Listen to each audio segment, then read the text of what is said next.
Desde que descubrí que mi marido me había engañado, empecé a tramar dejar a cero el patrimonio conyugal. Si nos divorciáramos y partiéramos los bienes, la amante sería la gran vencedora. Así que arruiné la empresa. Si no queda dinero, ¿qué hay que repartir? Todos quedaríamos pobres y yo volvería a emprender desde cero. Al fin y al cabo, fui yo quien construyó el negocio familiar desde la nada, con mis propias manos. Mi marido se aprovechó de mi trabajo, pero despreciaba las arrugas en mi rostro. La otra, Ondine, es pariente mía, a quien ayudé enormemente, y sin embargo me traicionó. Al final me escupió una bocanada de esputo espeso. Decidí aplicar la política del tierra quemada. Si puedo herir a 1000 enemigos a costa de 1000 míos, que así sea. Estaba dispuesta a quemarlo todo, mientras mi marido yacía inconsciente por el accidente de coche. Actué rápido para hundir la empresa. Ondine finalmente se derrumbó y vino corriendo hacia mí. ¿Valió la pena por alguien como yo? Asentí. Orgullosa, eres una calamidad para la sociedad. Cuando mi esposo Hugo despertó, se quedó sentado sin reaccionar durante 3 días. Su primera pregunta fue qué estaba buscando. Reí y respondí, puedo haber perdido dinero, pero he logrado una victoria espiritual. Rompió todo lo que pudo, maldiciéndome como un perro loco, pero solo fue rabia impotente. Ya me había preparado una salida. ¿Quién querría hundirse con ellos? Capítulo 1. Acababa de llegar a casa después de un vuelo de más de 10 horas. Solo quería dormir un poco cuando, otra vez, me llegó un mensaje de alarde de la amante, con fotos, texto y pruebas incluidas. Hugo, dejando a un lado su ajetreado trabajo, se agachaba obedientemente junto al escritorio de su hijo mayor para verlo hacer la tarea. Hugo, sin importarle el cansancio de todo un día de trabajo, al llegar a casa cargaba a su hija en los hombros y corría con ella por toda la casa. El chalet decorado según sus gustos ahora tenía nuevos objetos de lujo. Ella había recibido otro obsequio. En cuanto a su armario y zapatera, solía presumirlos con todo detalle, aunque esta vez no los mencionó. Comparado con la primera vez que me sentí sacudida por la sorpresa, ahora solo sentía hastío. Hugo, sin que me diera cuenta, se acercó y tomó mi teléfono. Al ver los mensajes de Ondine, frunció el ceño. No esperaba que la regañara por su descaro. Ondine hacía lo que hacía porque sabía que no sería castigada. Efectivamente, Hugo solo me devolvió el móvil con un gesto tranquilo, casi sin rastro de culpa en su rostro. Después intentó consolarme. No importa lo que haga, ella nunca estará por encima de ti, Regina. Cuando acordamos primero tener éxito profesional y luego formar una familia, dijimos que tendrías hijos a los 35. ¿Por qué no adelantamos el plan unos años? Al fin y al cabo, no esperábamos que nuestra empresa prosperara tan rápido. Los planes cambian con la vida. Seré un buen padre. A tus hijos los querré con especial cariño. No te preocupes. Todo lo que tienen los hijos de ella, los tuyos lo tendrán igual o más. Miré cómo su boca se abría y cerraba, y solo me pareció una farsa ridícula. No se divorcia porque teme que, al hacerlo, yo le quite la mitad de su fortuna. Dicen que un divorcio es casi como una bancarrota, y ahora pretende atarme a él mediante un hijo. ¡Qué iluso! He planeado mi salida desde hace tiempo. Fruncí el ceño, fingiendo pensar. Él, creyendo que realmente dudaba, se agachó frente a mí y me habló con ternura. Sé que las mujeres de afuera solo buscan mi dinero. La única que me trata con sinceridad eres tú. ¿Cómo no voy a valorarte? Reí con una mezcla de furia y desesperación, y lo miré a los ojos. Hugo, tu propuesta es difícil de aceptar. Tal vez nunca te han traicionado. Por eso puedes decir esas palabras tan a la ligera. No voy a hablar de ti todavía. Después de todo, durante años me has lavado el cerebro diciendo que es normal que los hombres exitosos tengan aventuras. Ya me lo sé de memoria. Pero hablando de Ondine, ella es mi prima lejana, sin estudios, sin talento, incapaz de soportar el trabajo. Ni siquiera pudo durar como cajera. Su madre prácticamente se arrodilló para que yo le diera empleo, y la acepté en la empresa. ¿Y ahora qué? ¿Qué actitud tiene su madre ahora? Habla como si nunca me hubiera conocido, como si yo no existiera. Qué desagradecida. He vivido años en este apartamento, y en cuanto Ondine quedó embarazada, se mudó a la villa. Mi tía llevó a mi madre a visitarla, y mi madre terminó enferma del disgusto. ¿Tú qué dices, Hugo? Mi madre siempre te trató bien como yerno. ¿Merecía esto? Al principio aún pensaba preguntarte si ibas a buscarte una amante, porque una mujer tan vulgar, tan baja, que ni siquiera entiende lo que es la gratitud, pero luego lo comprendí. Tú eres igual. La gente atrae a su semejante. Ustedes son del mismo tipo. Hugo se levantó de golpe, respirando con el pecho agitado de ira. Me miró con rabia, sin decir palabra. Sabía que en su cabeza pensaba, no sabes apreciar lo que tienes, te lo estás buscando. Efectivamente. Un segundo después, Se puso el abrigo, dio un portazo y se fue, a refugiarse con su querida. Si no lo obedezco, siempre habrá otra que lo haga con gusto. Capítulo 2. Me acababa de despertar cuando supe del accidente de coche de Hugo. En ese momento todavía no distinguía bien entre sueño y realidad. Mi asistente me llamó para decirme que Hugo había sufrido un accidente y había ingresado en la UCI. Las heridas eran graves y los médicos decían que permanecería en coma por bastante tiempo. Sacudí la cabeza con fuerza para espabilarme, pero mi mente quedó todavía más nublada. Me lavé la cara con agua fría y entonces pude reaccionar. ¡Qué mejor ayuda del cielo! Por fin tenía la oportunidad de actuar. El guión que yo le había preparado no era así, pero ¿quién controla los designios del destino? Respiré hondo y sentí que la felicidad se expandía. Empecé a ejecutar el plan que llevaba tiempo madurando para arruinar la empresa. Primero seguí los trámites legales. En la imposibilidad de que Hugo cumpliera sus funciones como representante legal, yo asumí esas responsabilidades. Al mismo tiempo, todas las firmas que representan el control efectivo de la compañía quedaron formalmente bajo mi responsabilidad. Luego me puse manos a la obra. Primero, distribuí en dividendos todos los fondos líquidos disponibles de la empresa. Los accionistas no pusieron reparos, llevaban tiempo queriendo reparto de dividendos. Fue Hugo quien hasta ahora había frenado a la junta. Les repartí de golpe los dividendos de 8 años, y se les torció la cara de la risa. Con eso recuperaban toda su inversión y además ganaban una buena suma. Así, dejaron de preocuparse por lo que yo hiciera y me permitieron actuar a mi antojo. Después vendí todas las materias primas y activos fijos. El dinero obtenido se destinó a despedir al personal, y las indemnizaciones que di a los empleados eran, sin exagerar, de las más generosas que se hayan visto. Eso solo consumió una parte. El resto lo reservé para pagar las penalizaciones por incumplimiento. La empresa tenía varios clientes importantes. Al no poder cumplir con los contratos de entrega, debía indemnizarlos según lo pactado. De ese modo, prácticamente dejé hecha añicos a la compañía. Ver cómo los clientes que Hugo había recuperado a costa de beber hasta sangrar del estómago quedaban ahora desperdigados me produjo un placer inmenso. Arruinarle económicamente era equivalente a hundirlo por completo. Había disfrutado de riqueza, lujo y derroche. Si cae en picado al vacío, lo primero que no superará será el golpe psicológico. Yo esperaba verlo sufrir. Él siempre consideró la familia algo prescindible. Cuando la base económica colapse, toda su vida se vendrá abajo. Quería que lo sintiera de verdad. Además, esperaba que, al empobrecerse, él y Ondine acabaran peleando entre sí como perros. Presentía que eso ocurriría. Nosotros, como matrimonio, teníamos la mayor parte de las acciones y recibíamos muchos dividendos. ¿Qué hacer con ese dinero malgastado? Mi intención original era donarlo, pero temía que Hugo reclamara después alegando que lo había dispuesto sin su consentimiento. Así que empecé a comprar las frutas que los agricultores no podían vender, ayudando a productores con excedentes de producto. Y luego dejé que se pudrieran en los almacenes. Hipotequé la fábrica, el equipo y el terreno. El dinero también se dilapidó por completo. En cuanto a mí, cuando descubrí la infidelidad de Hugo hace 3 años, ya tenía un plan preparado. Le hice comprar joyas de oro que, en caso de divorcio, no participarían en la división de bienes. Compré inmuebles para mis padres y familiares a modo de regalo voluntario. Invertí pequeñas cantidades con la etiqueta de inversión en una sucursal africana. Ahora eso es básicamente una cuenta mala. Para ser sincera, ni yo misma lo llevo todo al detalle, pero la estructura básica sigue y puedo controlarla. ¿Por qué no invertí grandes sumas allí? Porque Hugo tampoco es tonto. Si el dinero se va a África, pierde control y no se quedaría de brazos cruzados. Así que fui moviendo cantidades pequeñas y discretas, como hormigas llevando la casa. Hoy, el patrimonio familiar quedó prácticamente gastado, pero yo dejé una puerta trasera para poder resurgir más adelante. Todo dentro del marco legal. No tocaría nada que constituyera un delito.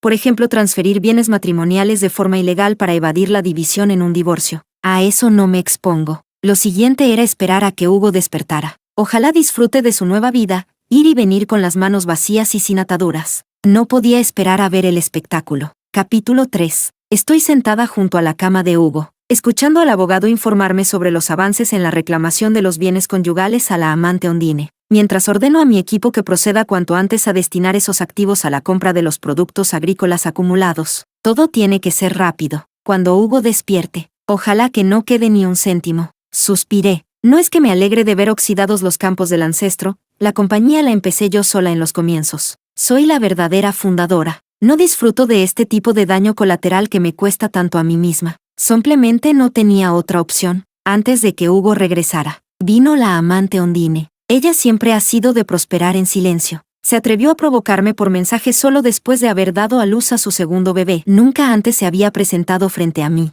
No tiene mucha formación, pero es lista. Como amante, tiene mucha habilidad en su rango. Entró con aire desafiante, pero al verme no se atrevió a sostener mi mirada. Después reunió fuerzas y dijo: «Hermana, ¿estás loca? ¿De verdad todo esto va por mí? ¿Vale la pena?». En aquel momento tenía entre las manos el castillo de bloques que Hugo le había comprado a su hija. Al terminar sus palabras, tiré de golpe la capa inferior del castillo de bloques. Las piezas cayeron con un estruendo y el castillo quedó hecho escombros. La miré sonriendo. «¿Esto es lo que llaman belleza arrolladora? ¿Te gusta? ¿Estás orgullosa? Tú pretendías que Hugo se divorciara y te repartieras la fortuna. Él no pudo. Yo hice lo que él no pudo. Ahora ya podéis casaros. ¿Contenta estás? Y no digas que todo es por ti sola. Detrás de ti están tus vergonzosos padres. Y a tu lado tus hijos ilegítimos. Quiero que no os quede nada. Quiero que a ellos tampoco les quede nada. Que exista retribución por el bien y el mal. Si el cielo tarda, yo actúo. No siento aprecio por darte basura, pero me repugna verte alcanzar poder sin merecerlo. Aprovecharte y no sudar por ello. Eres mediocre. Aparte de la piel dura y el corazón oscuro no tienes nada. Y por gente como tú he movido todo este tablero. ¿No te parece que todo vale la pena?».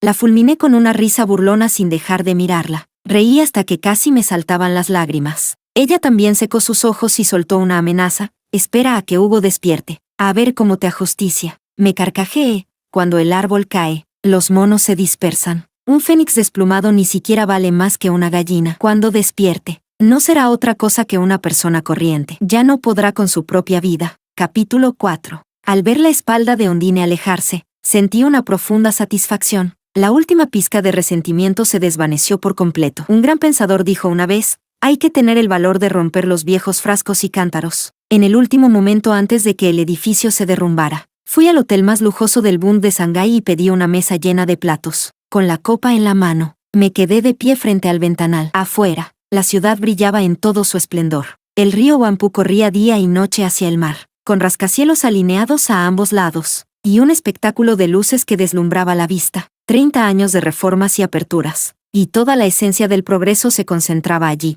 Mirando atrás, me invadió una ola de emociones, retrocediendo el tiempo. Hace unos 10 años, en los 2000 y poco, nadie conocía mejor que yo lo duro que fue emprender. Hugo y yo fuimos novios universitarios y luego una pareja que se casó sin nada. No había más. Yo era una mujer fénix que salió del campo. Él, un chico común. Mi madre había sido despedida, y mi padre era el único que mantenía a la familia. Estudiamos en la misma universidad, la misma facultad, la misma clase. Después de graduarnos, entramos en la misma empresa estatal. No pasaron ni 2 años cuando la empresa estatal inició su reestructuración. La organización, en su consideración, decidió que de los dos solo uno podía quedarse. En el pequeño y oscuro piso alquilado, nos miramos sin decir palabra. Después, él tomó mi mano y me dijo: «Yo me iré. Soy el hombre. Debo salir a luchar». Negué con la cabeza: «Aquí no hay futuro. Esta es solo la primera ronda de despidos». «¿No decías que tu tío quería trasladarte? Ese puesto sí es un tazón de arroz de hierro. Así que mejor me voy yo», con los ojos llenos de lágrimas. Hugo me respondió con la voz rota: «No tengas miedo. Lo poco que tengamos, lo compartiremos». Asentí suavemente. Por dentro me invadían la incertidumbre y el miedo. Yo trabajaba como contable en la empresa estatal, pero el trabajo contable allí estaba dividido hasta lo absurdo. Era contable de materiales. Ni siquiera sabía llenar un cheque. Cuando empecé a buscar trabajo fuera, todo fueron rechazos. No me rendí y acudí a cada entrevista posible. Un día fui a una empresa de construcción muy lejos de casa. La entrevista era en una obra. Cuando salí, aún no llovía. Al llegar, caía un aguacero. Avancé con dificultad entre el barro hacia la oficina. Un mal paso y caí en un hoyo profundo. En el hospital me diagnosticaron una contusión ósea en la rodilla y un desgarro de ligamento. Necesitaba reposo. El dinero se fue como el agua, y los ahorros familiares se agotaron rápido. Hugo empezó a pedir prestado por todas partes. Lo vi con mis propios ojos, los labios agrietados, las manos temblorosas, entregando el dinero en la ventanilla. Al girarse hacia mí, su mirada seguía llena de ternura y alivio. Curioso, en aquel entonces, aunque la vida era dura, nunca me sentí confundida, ni decepcionada, ni dolida. Desde siempre, la pobreza y la enfermedad se cuentan entre los destinos más comunes. Y también hay un dicho: después de la adversidad,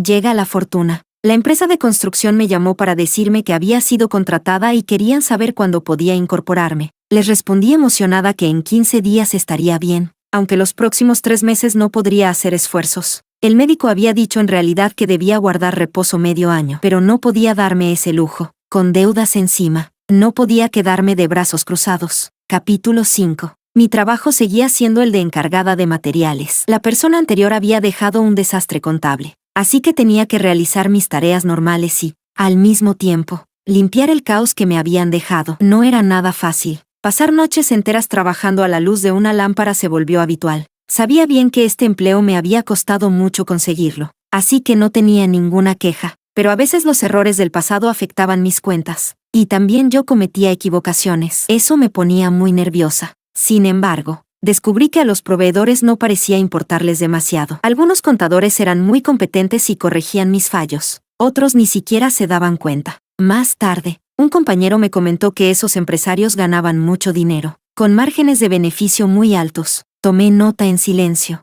Uno de los proveedores, Sam, se dedicaba a los soportes de cables. Noté que su contable era alguien que trabajaba por horas, lo que hacía que cometiera muchos errores. Él se equivocaba, yo también. Terminábamos revisando cuentas juntos, sudando la gota gorda. Así fue como empezamos a conocernos mejor. Con el tiempo, Sam me dijo que pensaba abrir una tienda y quería que yo la atendiera como su representante. Me preguntó si quería asociarme con él. Solo pensar en renunciar a mi trabajo me daba vértigo, pero la idea de ganar dinero, mucho dinero, me hacía temblar de emoción. Hablé con Hugo en casa. Su cara se llenó de desaprobación. Acabamos de saldar las deudas, me dijo. Quédate tranquila por un tiempo. Asentí sin discutir, pero dentro de mí ya había germinado la idea. Al final, renuncié en secreto y me fui a trabajar con Sam. Yo me encargaba de las ventas en la tienda. Sam recorría las obras buscando clientes. Mi sueldo era una base fija más comisión. Pronto me di cuenta de que Sam tenía una pequeña fábrica detrás, donde fabricaba los soportes de cable. No era, como presumía, el representante de una gran empresa del sur.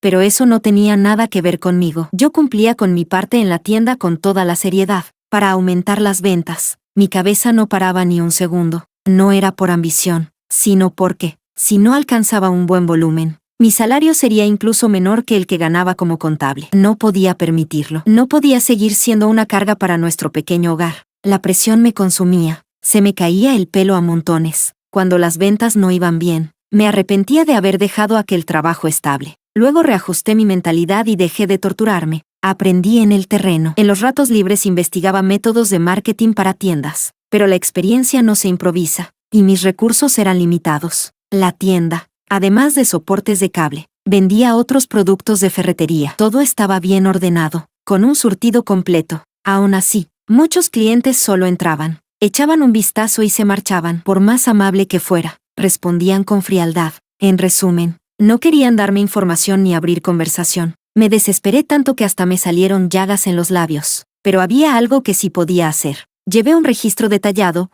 la hora exacta en que venía cada cliente, cómo vestía, qué preguntaba. Todo lo anotaba minuciosamente. Después, se lo entregaba a Sam. La primera vez que le pasé mi cuaderno, su cara reflejaba una sorpresa total. Se sentó despacio, hojeó cada página con atención, tamborileando los dedos sobre la mesa. Al cabo de un rato, levantó la vista, entusiasmado. ¿Quieres decir que muchos de estos podrían ser compradores de obra? Yo me paso los días yendo a las obras a buscar clientes, ¿y tú me estás dando información directa? Asentí con la cabeza. La sonrisa se le desbordó en la cara. Repitió varias veces. Muy bien, muy bien. Capítulo 6. Mis esfuerzos dieron fruto, gracias a mí. Sam empezó a cosechar éxitos inmediatos. Antes, cuando iba a las obras para buscar clientes, rara vez encontraba el camino adecuado y a menudo regresaba con las manos vacías. Pero con mis indicaciones podía localizar rápido al responsable y conocer de antemano sus necesidades. No era necesario cerrar todos los tratos. Con que consiguiera uno más de lo habitual, ya bastaba para mejorar las ventas del mes. Al final del mes, Sam me dio un bono extra y, sonriendo, me dijo, de verdad, eres un genio. No pude evitar reírme. Mis propias ventas aún no habían despegado, pero el éxito de Sam me dio confianza en mí misma. Con el tiempo y la experiencia, descubrí que los clientes, al entrar en la tienda, lo primero que sienten es desconfianza. El secreto estaba en cómo lograr que se relajaran y confiaran en mí, aunque solo fuera un poco. Así que elaboré mi propio guión para reducir sus defensas. Por ejemplo, les decía, eres mi primer cliente del día. No sé si habrá negocio entre nosotros. No hay que subestimar esa frase. En realidad transmite varios mensajes a la vez. Fue el resultado de combinar la práctica con la teoría. Y los hechos demostraron que mis esfuerzos no fueron en vano. Mi tienda se convirtió en la de mejor facturación de todo el mercado de ferretería y maquinaria. Mucho tiempo después, cuando miré atrás desde lo alto, comprendí que los cimientos de todo aquel edificio los había levantado yo, con mis propias manos, piedra a piedra. Más tarde, cuando Hugo derrochaba fortunas en fiestas y la amante lucía bolsos y zapatos de miles de yuanes, todo ese lujo provenía del esfuerzo paciente y minucioso que yo había invertido en los primeros años. Como quien cava la tierra con una aguja, trabajé tan duro para ser feliz yo misma, no para que la amante lo fuera. Esa sensación de haber tejido un vestido de novia para otra es insoportable. Aunque reconozco que Hugo también tuvo su papel importante más adelante, no me habría importado repartir los bienes en un divorcio justo. Pero, al final, lo que me consume no es el dinero, es la injusticia. Puedo donar mi dinero a la caridad, pero jamás usarlo para premiar a los malvados. Capítulo 7. Mis esfuerzos hicieron que el negocio de ferretería siguiera prosperando. Pero en la vida, nada sigue una línea recta para siempre. Sam recibió malas noticias desde su pueblo natal.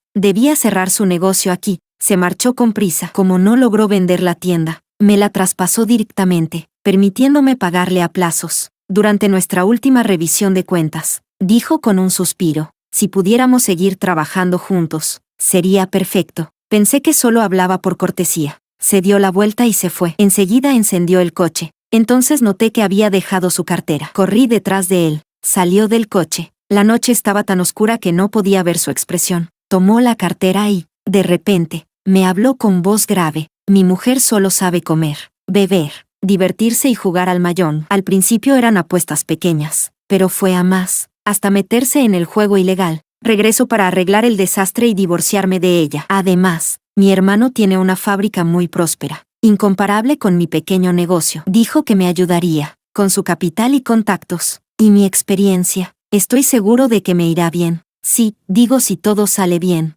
¿Vendrías a buscarme? Me quedé inmóvil. La información era tanta que no pude procesarla de inmediato. Él continuó, quiero decir, cuando todo esté en orden, podrías venir, y podríamos intentarlo como pareja. ¿Qué te parece? Según te conozco, ni siquiera me importaría casarme contigo directamente. Espera, lo interrumpí alarmada. Soy una mujer casada. ¿De qué estás hablando?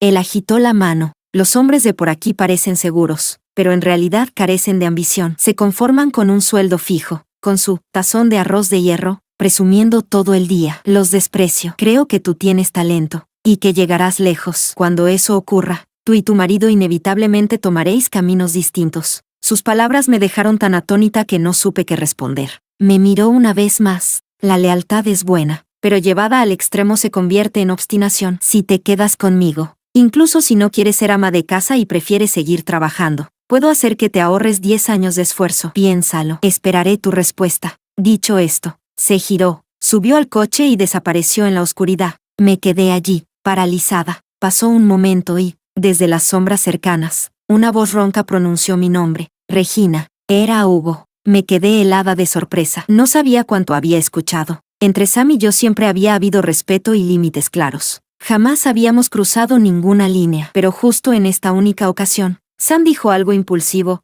y Hugo lo escuchó. Además, ¿cómo sabía él que yo trabajaba aquí? ¿Desde cuándo lo sabía?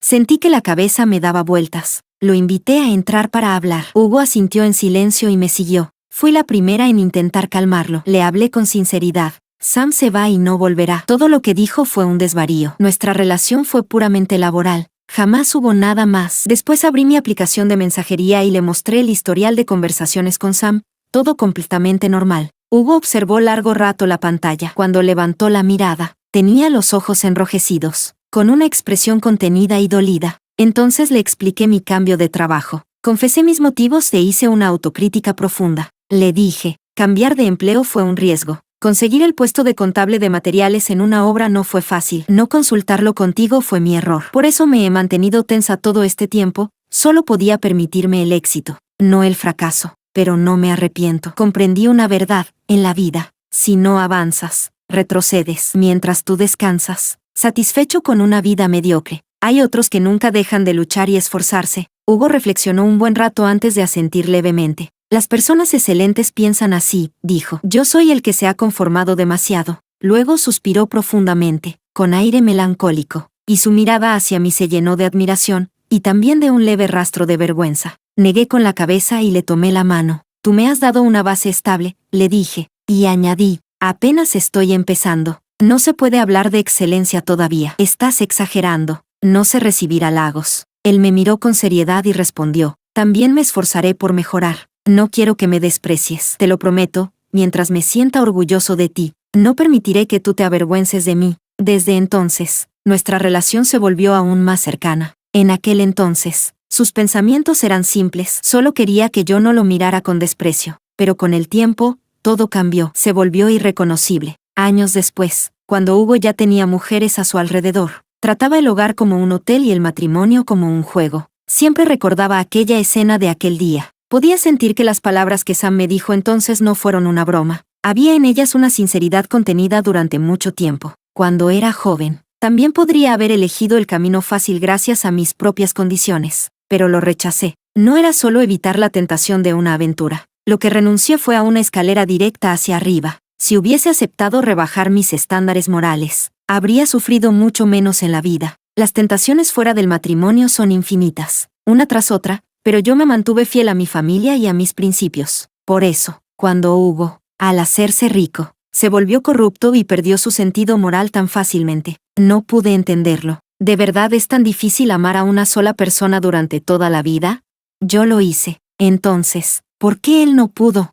Capítulo 8. El día que Sam se fue, Hugo apareció justo en la tienda. Le conté toda la verdad. Fue, al fin, una liberación. Mentir todos los días diciendo que iba a la oficina me resultaba agotador. Traje a mi hermano Dorian desde nuestro pueblo natal. Tras graduarse de técnico superior, había conseguido trabajo en una pequeña ciudad del condado, pero esta vez lo llamé para que viniera a ayudarme. Él se encargaba de atender la tienda, y yo salía a visitar obras. Todo el dinero estaba invertido en el negocio, así que no podía permitirme comprar un coche. Al principio, hacía las visitas en autobús. Después de bajarme, tenía que caminar largas distancias hasta encontrar el sitio de construcción. Comía al aire libre, dormía poco y pasaba hambre, recorriendo kilómetros sin fin. Aquellos días los superé solo gracias a mis ideales. Por suerte, tenía una base sólida. Hacía negocios con cabeza, no por impulso, y las ventas empezaron a crecer con fuerza. Cuando por fin obtuve mi licencia de conducir y compré un coche, lloré sin poder detenerme. Por fin no tenía que seguir midiendo el mundo con los pies, aunque, en realidad,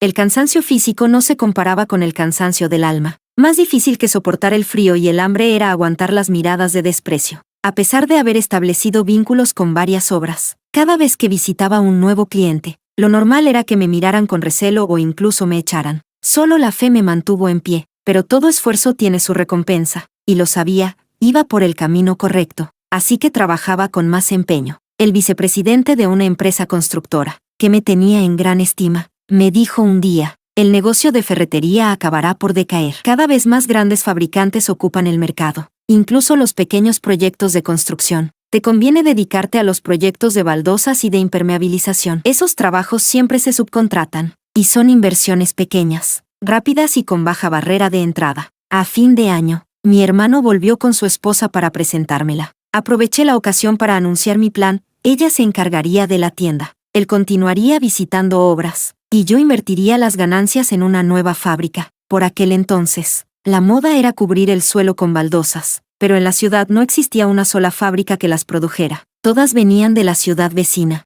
Aposté justo donde soplaba el viento del cambio, y gané mucho. Dicen que para despegar y prosperar una persona solo necesita 2 o 3 años. Tenían toda la razón. Con las ganancias, amplié la fábrica de baldosas e incorporé nuevo equipo. Además, invertí en el negocio de impermeabilización. Solo al involucrarme de lleno en ese campo descubrí lo rentable que era. Era, literalmente, un árbol de oro, y con un potencial enorme. Los buenos materiales impermeabilizantes eran escasos. La mayoría requerían un mantenimiento constante y les retenían el dinero de la garantía. Con el tiempo, las baldosas empezaron a caer en desuso, pero los materiales impermeabilizantes se mantuvieron. Cuando ya tenía bastante capital libre, comencé a invertir en investigación y desarrollo de nuevos productos, hasta el momento en que destruí mi propia empresa. Ya tenía en mis manos una fórmula secreta para un material impermeabilizante, creada junto a un profesor universitario. Durante todo ese tiempo, Hugo estaba demasiado ocupado entre los brazos de otras mujeres, ocupado teniendo hijos ilegítimos, sin interesarse lo más mínimo por lo que yo hacía.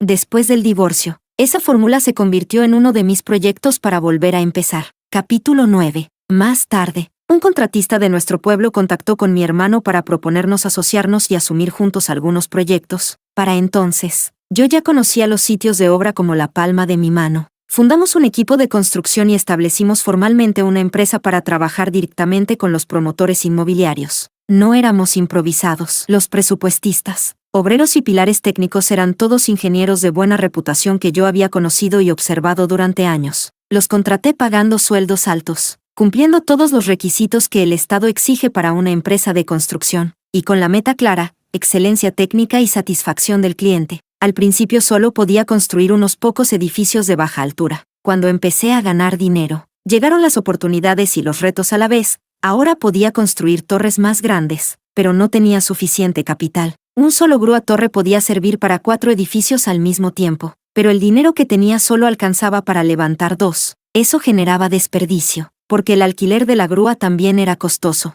Así que apreté los dientes, pedí un préstamo y me lancé. 4 edificios o nada. Era una apuesta a todo o nada. Si la cadena de financiación se rompía, todo mi esfuerzo previo se iría al traste. Pero tuve suerte, fueron los años de mayor crecimiento económico. Con ese viento de cola, triunfé. El promotor, para recuperar fondos rápidamente, me entregó un edificio como pago, el famoso piso de compensación por deuda. Desde la firma del contrato hasta que la propiedad estuvo a mi nombre, coincidió con una subida vertiginosa del mercado inmobiliario. Mis activos se multiplicaron varias veces. De la noche a la mañana, mi patrimonio alcanzó los miles de millones. Ahora podía asumir proyectos de construcción aún más grandes. Mirando atrás, aquel fue el año más brillante de mi vida, y también el punto de inflexión de mi carrera. Ese día, iba rodeada de empleados para inspeccionar la obra cuando un pedazo de escombro cayó desde lo alto y golpeó justo mi casco. Perdí el conocimiento. Desperté en el hospital bajo la mirada preocupada de Hugo. Tenía los ojos rojos y el rostro tenso. El diagnóstico fue una sombra en la cabeza que requería exámenes adicionales. Una lesión en el hombro, fractura de brazo y varias articulaciones desplazadas. Me esperaba una larga rehabilitación.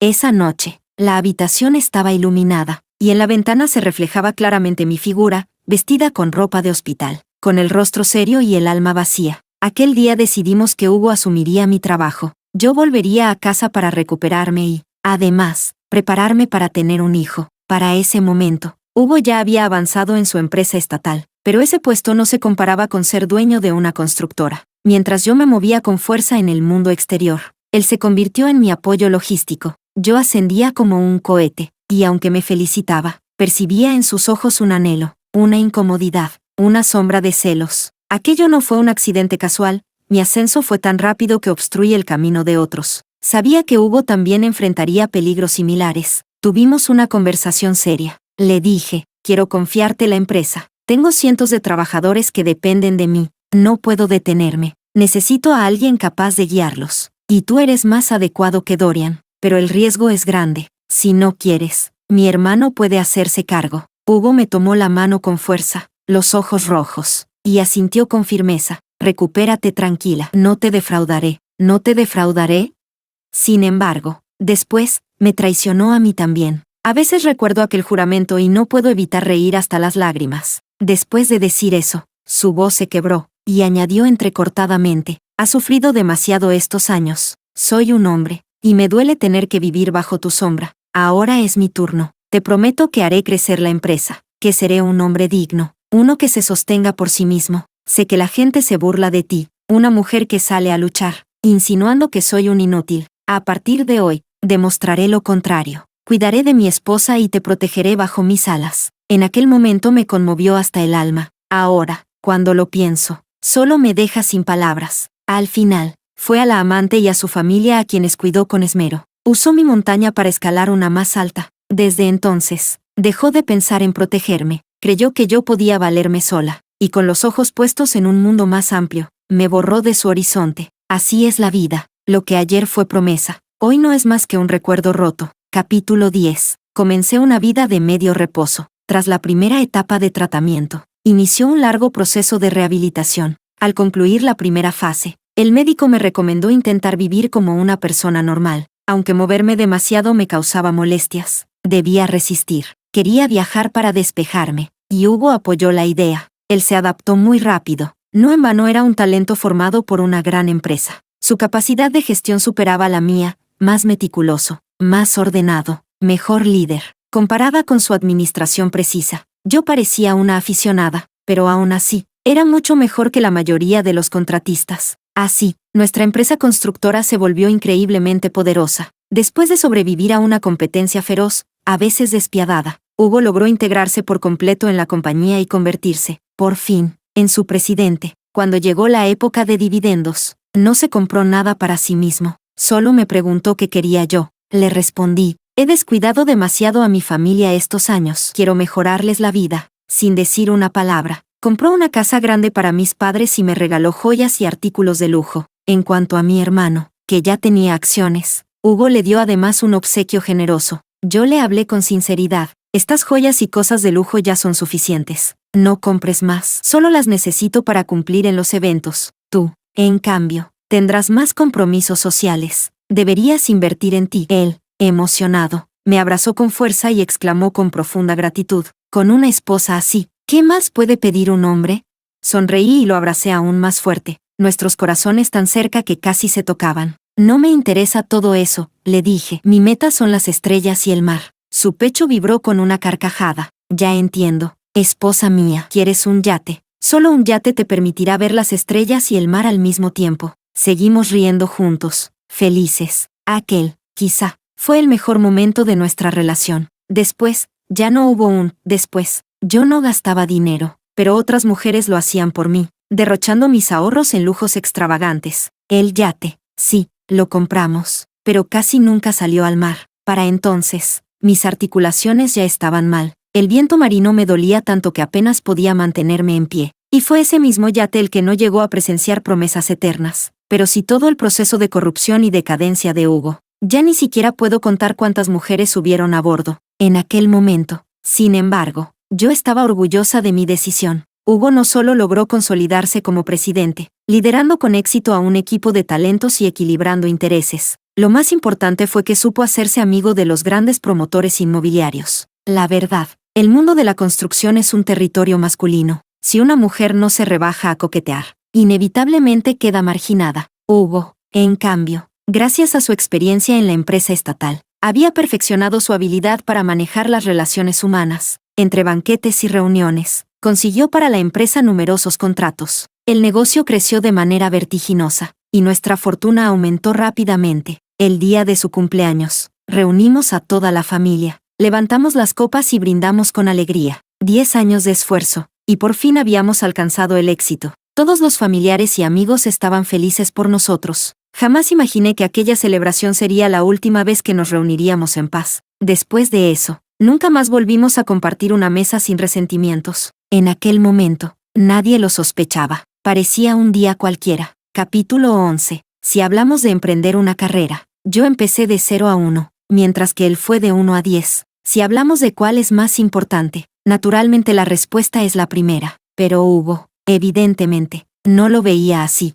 Muy pronto se le subió a la cabeza. Pensaba que, aparte de ser trabajadora y tener suerte, no tenía nada más. La verdad es que, en todos estos años, si hubiera dado un solo paso en falso, no habría llegado a donde estoy. Mi visión única, mi olfato agudo y mi impulso inagotable fueron completamente ignorados por él. Incluso despreciaba al vicepresidente Bay, quien me había llevado oficialmente a la industria. Una vez, en una cena, se burló de él diciendo, después de tantos años, hasta mi esposa ya ha ascendido, y él sigue siendo vicepresidente. Cuando me enteré, inmediatamente discutí con él. En aquel entonces todavía estaba dispuesto a escucharme. Sabía que había cometido un error y fue con un gran regalo a disculparse en persona. Pero lo rechazaron en la puerta. Frunció la mandíbula, chasqueó la lengua un par de veces y se marchó como si nada. Más tarde supe que nunca obtuvo el perdón de esa persona. Por aquel tiempo, yo justo había ido a la ciudad de Nanchen, tanto para despejarme como para investigar proyectos. Probé un Terbal producido por una empresa farmacéutica local y me pareció excelente. Quise convertirme en la distribuidora de ese Terbal.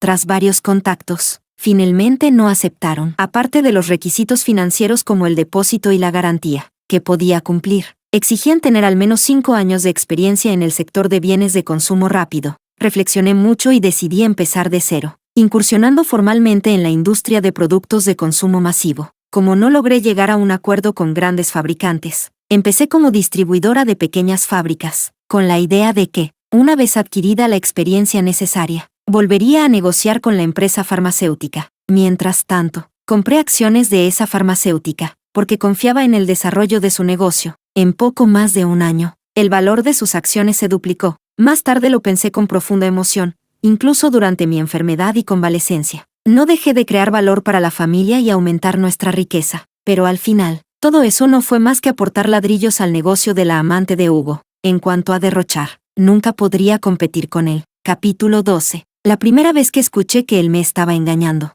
no lo podía creer. Pensé que todo era un rumor.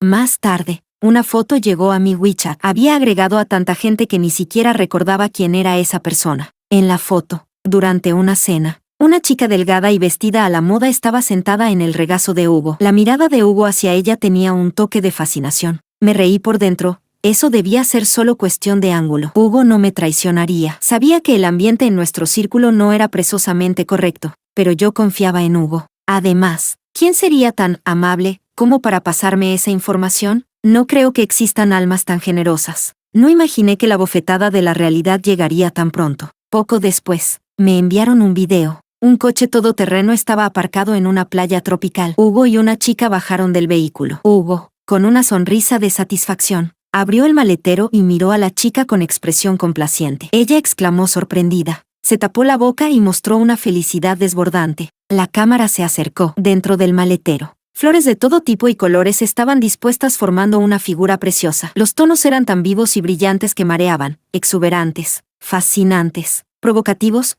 muchas flores que jamás había visto en mi vida. Al abrir el maletero, un cohete de fuegos artificiales se elevó en el aire. El hombre y la mujer levantaron la cabeza al unísono para mirar el cielo, con el sonido de las olas acompañándolos. Cuando los fuegos artificiales se apagaron, Hugo, como si hiciera un truco de magia, sacó otro ramo de flores y se lo entregó a la chica, que no dejaba de sonreír de sorpresa. Ella, tímida, aceptó las flores con sus manos blancas y delicadas como brotes tiernos. Yo miré mis propias manos, ásperas, rugosas. Si dejaba de cuidarlas por un momento, se llenaban de padrastros, capaces de rasgar la mejor seda. Estas manos habían tocado bridas de acero inoxidable, codos estampados, bandejas metálicas, tornillos y tuercas de todo tipo, pero nunca flores delicadas. Y aún no terminaba ahí. Al final del video había un extra. Bajo la guía de Hugo, la chica encontró un anillo escondido dentro del ramo. Hugo se lo puso con cuidado, y ella saltó de alegría. Jamás imaginé que una escena de promesas y juramentos pudiera aparecer en un contexto así. Hugo había perdido toda vergüenza.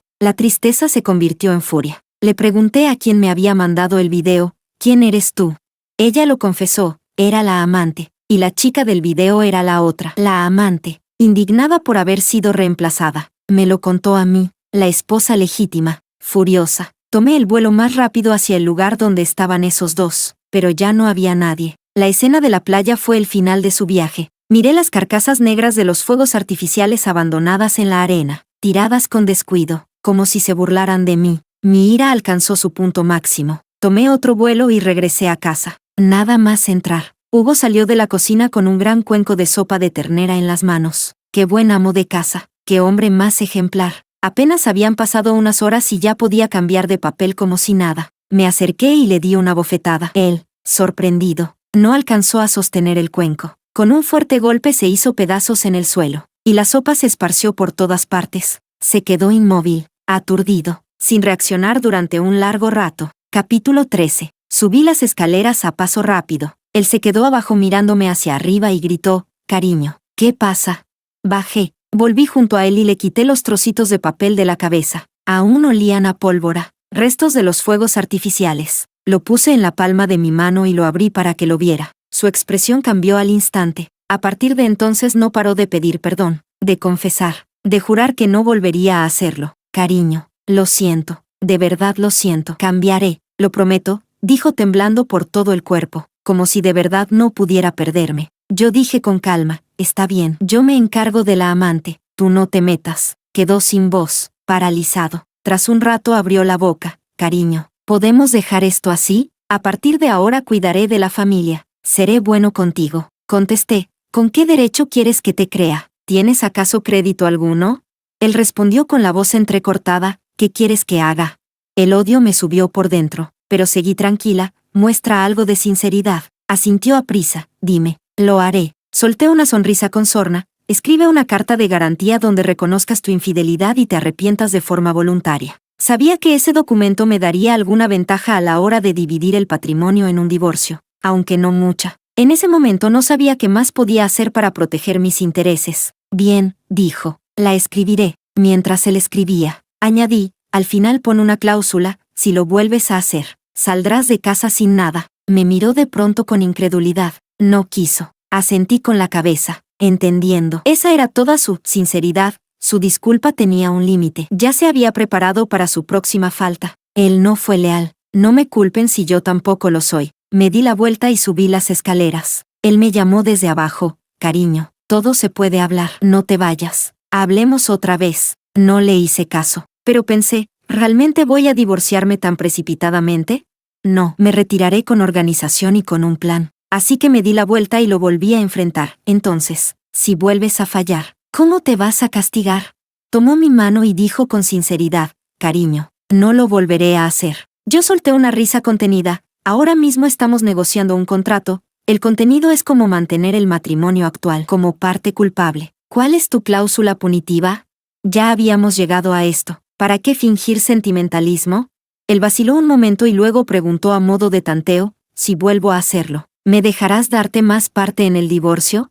Me reí con desprecio. Tengo pruebas de tu infidelidad. Incluso si esto llega a los tribunales, me corresponde más parte del patrimonio. Se quedó algo pálido, pero siguió negociando. Entonces, ¿un 20%? Me molesté. ¿Qué eres? ¿Un hombre o un remoloneador? ¿No tienes confianza en ti mismo? En el divorcio me quedo con la mitad de tus bienes. ¿Qué dices? ¿Te atreves a dejar ese dinero como garantía? Tras dudar muchísimo, para resolverlo firmó el acuerdo. Eso fue solo el primer paso. Era un acuerdo provisional. Como no había cumplido mi exigencia inicial, con la amante no tendría piedad. Hice que alguien le diera una lección a la amante, la humillé en público y la dejé sin posibilidad de volver a ser modelo. Pero no sirvió. Esa mujer era una reincidente. Sabía cómo enfrentarse a nosotras, las esposas oficiales, y tenía una capacidad de resistencia tremenda. A simple vista parecía derrotada. Me enviaron un video donde le tiraban del pelo y la humillaban verbalmente, y al principio no podía levantar la cabeza, pero en la toma final del video se enderezó, se apartó el pelo y mostró una cara despreocupada. Había perdido el trabajo, pero Hugo la mantuvo completamente. Todas sus promesas de cambio eran puro teatro. Él ya había hecho sus cálculos, al repartirse los bienes, dándome seguridad con la parte de la que es titular. Se aseguraba de no perderme. ¿Por qué quería retenerme? Porque yo soy útil y valiosa. Tengo capacidad y valor. Los negocios tienen altibajos. Si en el futuro él sufre un revés, yo podría apoyarlo. El mejor resultado para él sería que yo cerrara los ojos y aceptara la infidelidad gradualmente, manteniéndose así con todo el patrimonio y con una mujer eficiente a su lado. El peor sería que no me calmara y nos divorciáramos. Aún así, con el capital que le quedara y la experiencia y contactos acumulados, él podría resurgir sin dificultad, apoyado en el hombro de otra persona. Subir sería fácil, yo sería su escalón. Cuanto más lo pensaba, más rabia me daba. Las otras esposas del círculo estaban conectadas entre sí. Ellas me contaron que Hugo había terminado por mantenerla por completo. Cuando lo supe, lo único que me alivió fue darme cuenta de que ya no iba a dejar que Hugo me engañara otra vez. Ahora tenía acceso a información de primera mano. Es triste que una esposa legítima tenga que depender de la denuncia de la amante para enterarse de la existencia de una cuarta persona. Y todo esto fue obra de Hugo. Yo lo había confiado de tal manera. Al final me dio una buena lección. No lo voy a dejar pasar. Capítulo 14. Durante la fiesta anual de la empresa, Hugo estaba en el escenario dando un discurso. Eso era lo suyo. Comparado con nosotros, los que veníamos desde abajo. Él era un experto, incluso sin guión. Sus discursos eran brillantes. El público aplaudía y reía con entusiasmo. No pasó mucho tiempo cuando, justo en el punto más alto de su discurso, en la gran pantalla detrás de él empezó a reproducirse un video. Era la escena romántica de Hugo y su amante en la playa. Hugo estaba llegando a la parte final de su discurso, preparándose para cerrar con broche de oro. cuando notó que la reacción del público no era la que esperaba. Siguió la dirección de sus miradas y se dio la vuelta. Tras mirar un momento, se giró lentamente y fijó la vista en mí. No se enfureció ni mostró vergüenza. Su mirada estaba cargada de ira y reproche, como flechas que se clavaban directamente en mí. Yo esbocé una sonrisa y lo observé con calma. Sabía en mi corazón que Hugo y yo habíamos roto por completo. Él no creería que estaba equivocado. Pensaría que se lo había ganado. Y solo me culparía a mí. Eso es cuestión de carácter.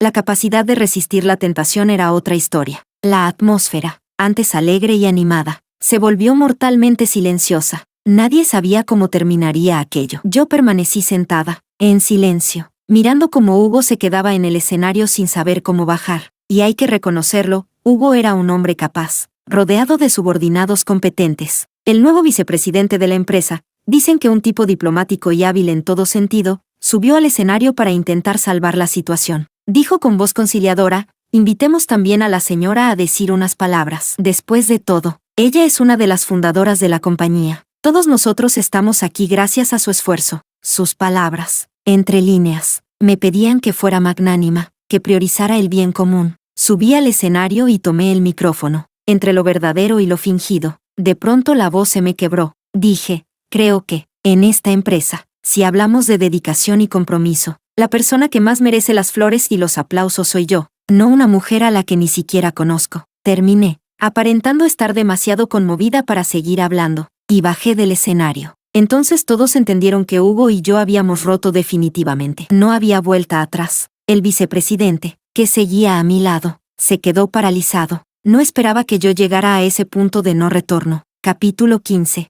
Llevadas las cosas a este punto, naturalmente quería apartar a Hugo de la presidencia del consejo. No podía decirlo abiertamente. Así que aproveché la escena de los celos para montar un escándalo. Esa táctica resultaba mucho más astuta que enfrentarle oficialmente y obligarle a marcharse. Probablemente Hugo no sospechaba que en el fondo yo también temía el divorcio, no por perderle a él, sino por miedo a que se fuera con el dinero y las relaciones. Había levantado la empresa con un esfuerzo enorme desde cero. Compartirle luego mis éxitos sería darles demasiado barato. Eso era algo que jamás podría aceptar. Aunque solo se llevara una cuarta parte del patrimonio, temía que con ello pudiera volver a despegar. No sería la base de nadie. Así soy yo. Después de mi escándalo en la fiesta anual, a Hugo ya le costaba mantener la presidencia, habiendo discutido públicamente con su esposa, y con mi cuñado aún poseyendo una parte de las acciones de la empresa. Su posición se volvió insostenible, así que renunció voluntariamente a la presidencia y me la cedió. Creí que mi plan había triunfado, pero Hugo tampoco era un rival fácil. Pronto comprendí que mi puesto no era sólido.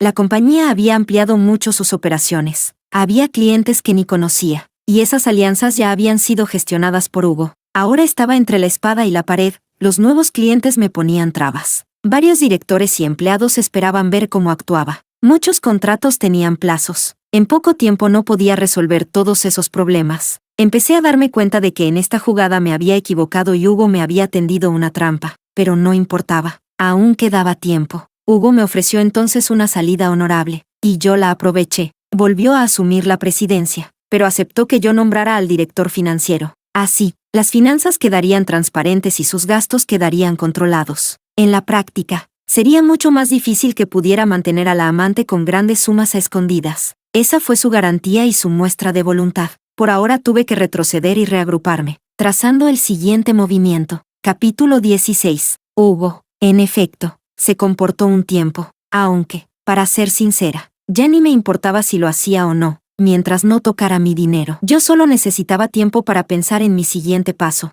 En cuanto a él, cuanto más lo conocía, más me daba cuenta de que nunca lo había conocido de verdad. Ahora lo veía como a un completo extraño. Todos esos años en los que creímos llevarnos bien, fueron una farsa. Pero no pasa nada. El mundo entero es un escenario improvisado. ¿Quién no se cruza con un par de miserables en la vida?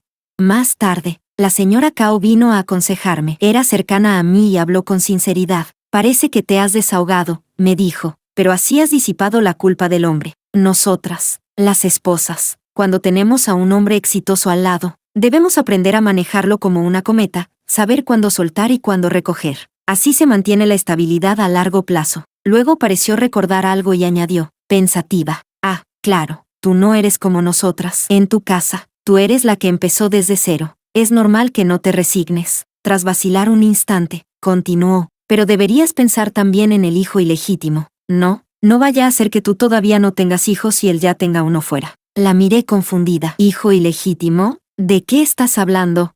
Según lo que yo sabía, esas modelos jóvenes, por decirlo bonito, no eran más que chicas de baja categoría. Las verdaderas modelos jamás se rebajaban a ese tipo de relaciones. Esas otras eran amantes reincidentes. Cada una tenía su propio método. Cuando se topaban con una esposa como yo, que luchaba hasta el final, si no podían sacar provecho, tomaban el dinero fácil y desaparecían sin insistir. La señora Cao, viendo mi desconcierto, preguntó, ¿de verdad no lo sabías?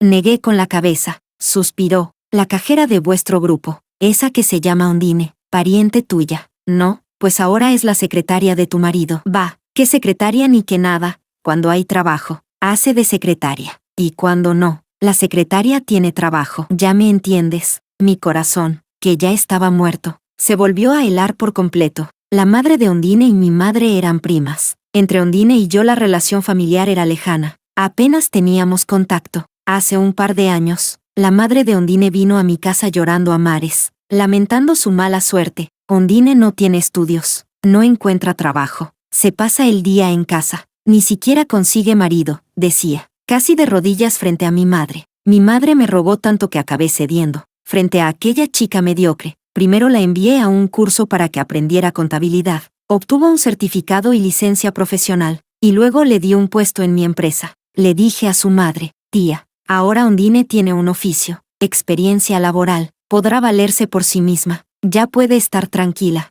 Había levantado a alguien que no podía sobrevivir sola en la sociedad. Al saberlo, la madre de Ondine se arrodilló ante mí de agradecimiento. ¿Y ahora, así me lo paga, apuñalándome por la espalda?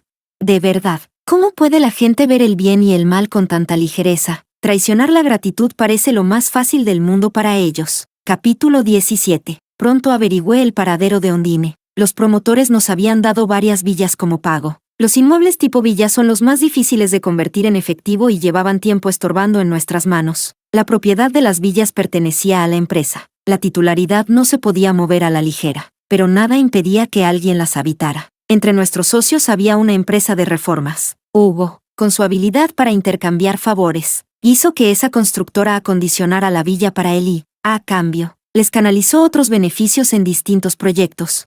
Además, la mantenía con su salario anual. Buena jugada. No pude evitar sentir cierta admiración por su astucia. También averigüé cómo Ondine había acabado cerca de Hugo. Quería conocer al enemigo como a sí misma. En realidad, desde que había empezado a aparecer una tras otra junto a Hugo ese tipo de mujeres, Ondine se sintió atraída. Fue ella quien se acercó voluntariamente. Hugo era de los pocos hombres adinerados a los que ella podía aspirar. Yo misma se lo había puesto en bandeja. Cuentan que hubo un tiempo en que Ondine ni siquiera vestía ropa de trabajo. Por mi intercesión el supervisor hacía la vista gorda. En verano, hiciera viento o lloviera, aparecía con vestidos de gasa que apenas cubrían por encima de la rodilla. Con el aire del aire acondicionado se le alzaba la falda y dejaba entrever la mitad del muslo. A veces se adivinaba algo más bajo del dobladillo. Se movía así frente a Hugo, y él pronto picó el anzuelo. Pero en aquel entonces las amantes de Hugo eran de muy distintos corte, piel blanca, rostros atractivos y largas piernas. Ondine no destacaba, salvo por su descaro. No tenía nada más. En el patio trasero de Hugo era prescindible. Él no la tomaba en serio. Si dormían, dormían. Si no, no pasaba nada. Sin embargo, yo había echado a todas las chicas bonitas que había alrededor de Hugo, y quedó solo ella.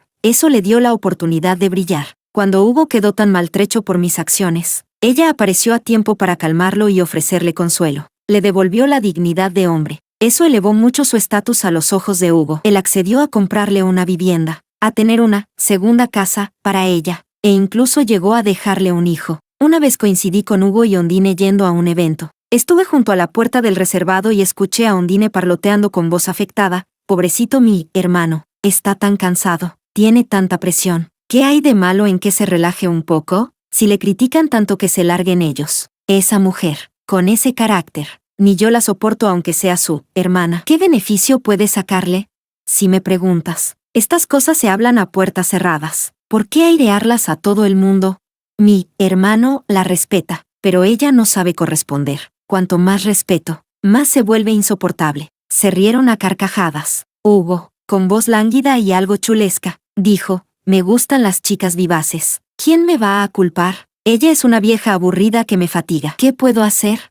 Luego acarició a Ondine y añadió, Ondine no es guapa, pero tiene femineidad. Es dócil. Con eso me doy por satisfecho. Si mi mujer tuviera siquiera la mitad de la suavidad de Ondine, no habríamos llegado a este extremo. Ondine, que le tocaba la cara en público, le llamó con voz melosa, hermano. Abrí la puerta y entré. Ondine se sobresaltó, se puso en pie y, al darse cuenta de la situación, se sentó de nuevo con torpeza. El semblante de Hugo se tornó frío. Adoptó una postura defensiva. Me acerqué a Ondine y le di una bofetada. Enseguida se llenaron sus ojos de lágrimas. Hugo se levantó de golpe. La silla chilló contra el suelo. ¿Qué haces? Me espetó con furia, agarrándome de la muñeca para evitar que volviera a golpearla. Me solté con fuerza. Hugo retiró a Ondine hacia atrás, detrás de su cuerpo, pero yo no tenía intención de seguir pegando. Alzando la voz dije, le estoy corrigiendo, es mi prima lejana. Debería llamarte cuñado. No, hermano. ¿No se distinguen las generaciones? ¿No es motivo para corregirla?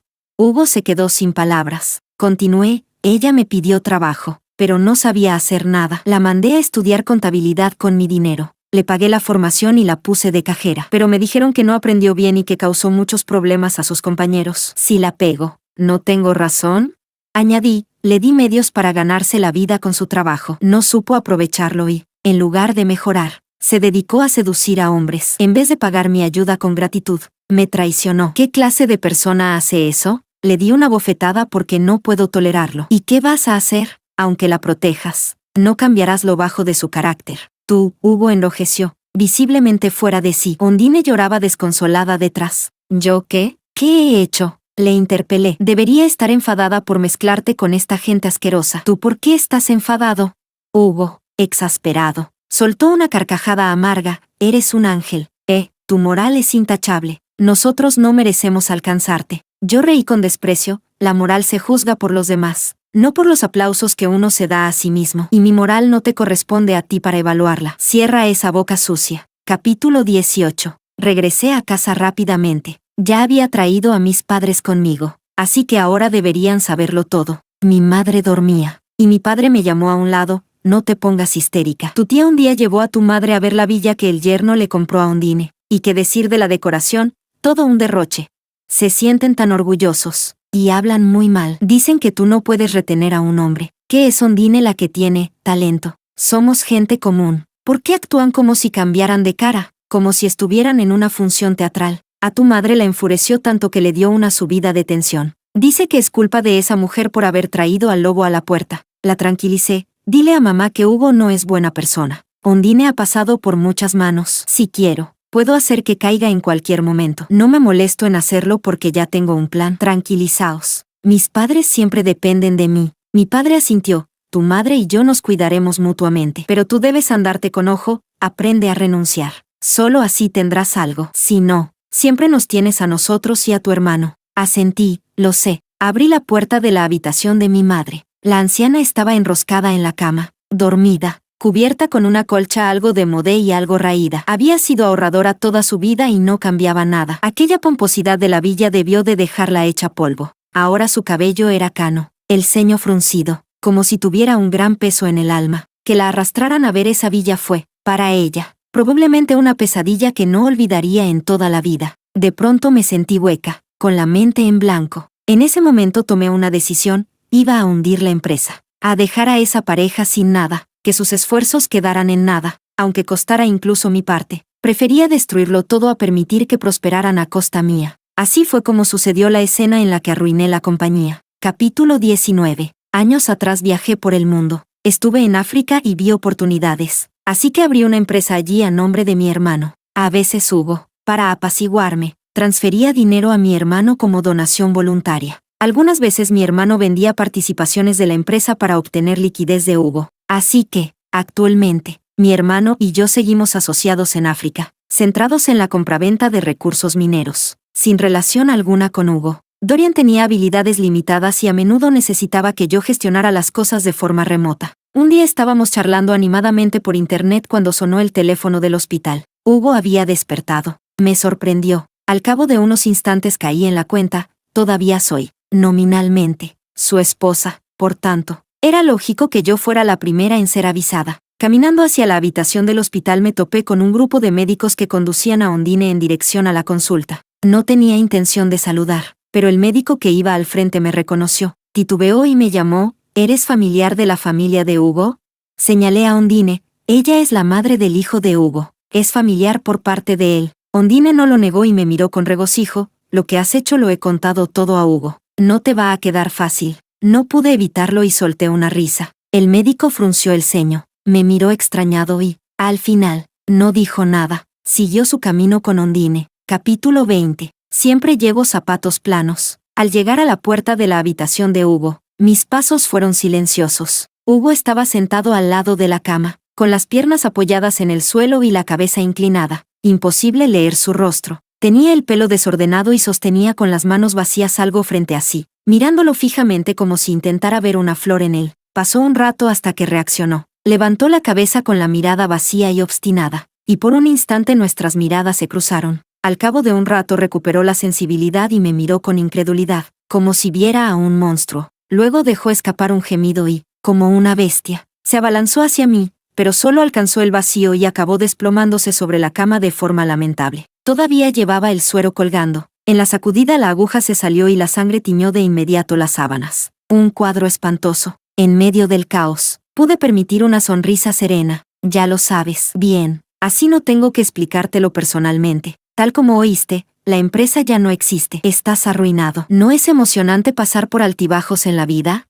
En realidad, que así sea no está mal. Irte con las manos vacías también tiene su lado. Te vas sin ataduras. Se agitó golpeando con fuerza el colchón. Me cansé de mirar y me giré dispuesta a marcharme. Busca un momento y tramita el divorcio. De pronto alzó la cabeza y me preguntó, ¿qué quieres con todo esto? ¿Qué quieres decir con esa pregunta rara? Respondí, ¿qué quiero yo? Me he tomado tantas molestias precisamente para dos cosas, divorciarme y convertirte en un hombre pobre. Me pareció una pregunta innecesaria. ¿Pero tú no te quedaste sin nada también? Su incredulidad iba teñida de ira. Yo, ¿qué quiero? Repliqué con burla. Lo hago por diversión. Yo solo amo la verdad, no el dinero. He perdido dinero, pero he obtenido una victoria espiritual, dije en tono jocoso y mordaz, con la mirada cargada de mala intención. Además, ¿por qué tienes derecho a pisarme para escalar y luego humillarme? ¿Por qué debería facilitarte nada? Te lo diré, consumiste mi juventud, destruiste mis sueños y traicionaste mi vida. Has hecho tantas cosas sin escrúpulos que esto es tu merecido, lo dije apretando los dientes. Dicho eso, no volví a mirarlo y me marché. Sobre su estado de salud, que lo decidiera el destino. No sentía el menor interés en investigarlo. Tras de mí escuché su maldición venenosa, si vuelves, te digo que no me divorcio, te haré arrastrarte hasta morir.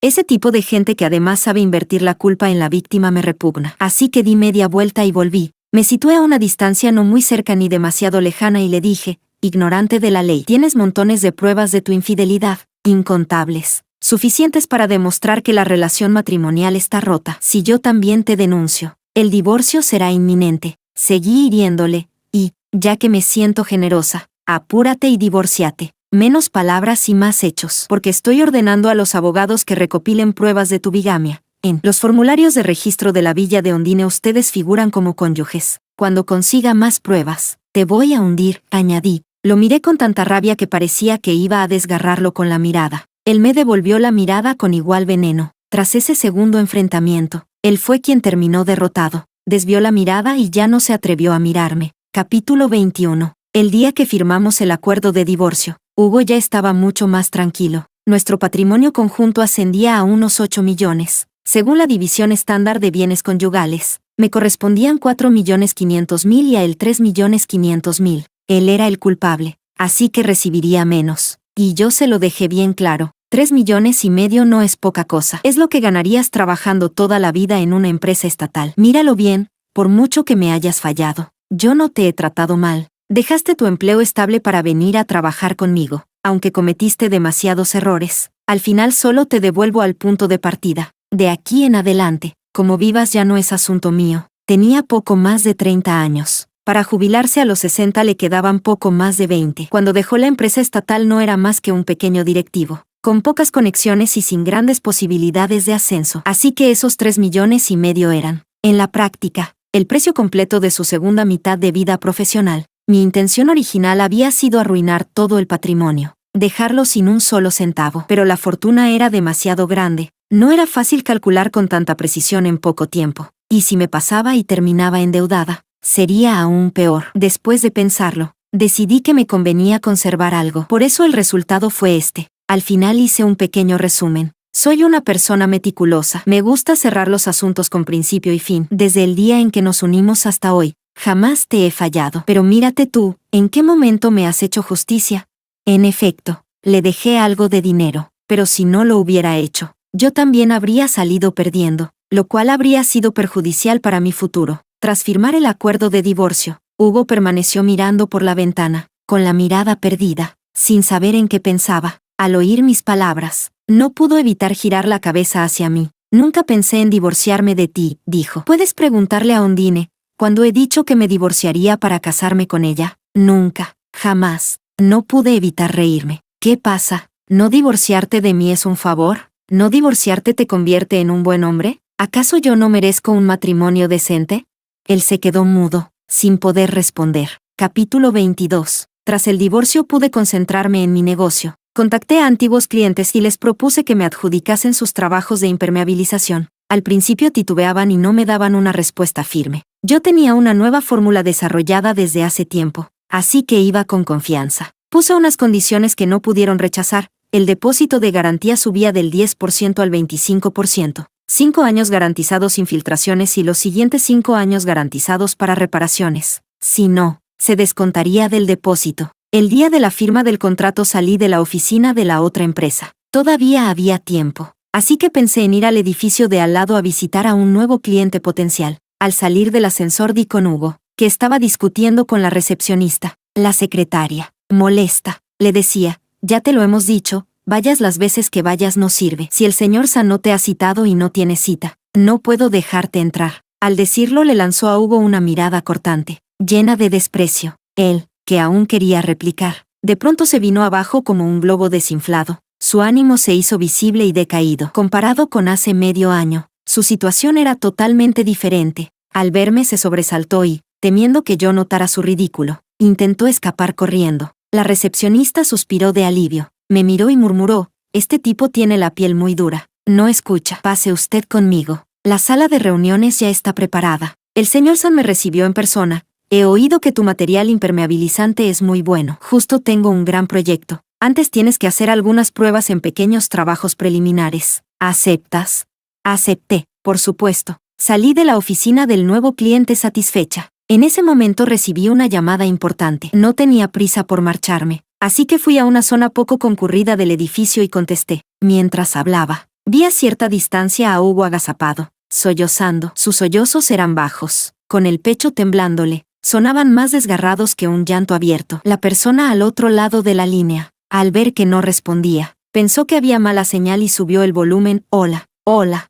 El ruido fue lo bastante alto como para sobresaltar a Hugo. Alzó la cabeza, me vio y entró en pánico. Intentó disimular. Se secó las lágrimas a trompicones y quiso salir corriendo, pero el único camino estaba bloqueado por mí. Se quedó sin recursos. Se acercó a mí, rozó mi brazo. Pareció querer decir algo y, tras una pausa, no dijo nada y se marchó con rapidez. Vi su espalda alejarse y pensé que quizá quería decir algo parecido a, no. Esperaba recibir tanto desprecio cuando dedicaba esfuerzos a atraer clientes. Antes, si las cosas se torcían, bastaba con mover la cabeza, beber y hacer contactos. Esta vez había sentido de verdad que, cuanto más abajo estás, más gente ruin te rodea. Su desamparo era enorme. Capítulo 23. Mis productos de consumo masivo también iban bastante bien. Al cumplirse los 5 años, por fin tuve la posibilidad de obtener la representación para el té medicinal de la farmacéutica. En ese momento mis canales de venta ya estaban desplegados. Esas redes y esa experiencia no se dividen en un divorcio, son una riqueza que no pueden arrebatarme. Como dice el refrán, hay que ponerse ambicioso pronto. Había estado preparando el divorcio durante años. No pensaba pasar por todo eso para quedarme con las manos vacías. Tras las buenas ventas de la primera remesa, invité a los empleados a una cena de equipo en un hotel. Recordaba un par de restaurantes apropiados y elegí uno cercano. Al salir me encontré con Hugo, justo en la mesa contigua, donde hay muchos hombres. A menudo fuman, así que la puerta del reservado estaba entreabierta. Pude oír con claridad que Hugo estaba buscando inversiones. y por eso bebía con ahínco. No escatimaba en halagos. Todas las frases lisonjeras del mundo salían de su boca. De hecho, había una o dos empresas que mostraban interés. En este sector suele decidirse todo en la mesa de alcohol. Además, las capacidades de Hugo habían sido evidentes en su momento. Eso le daba capital social para sentarse a la mesa. Medité un instante. Esas una o dos empresas interesadas quizá no le invirtieran. Pero, ¿y si sí?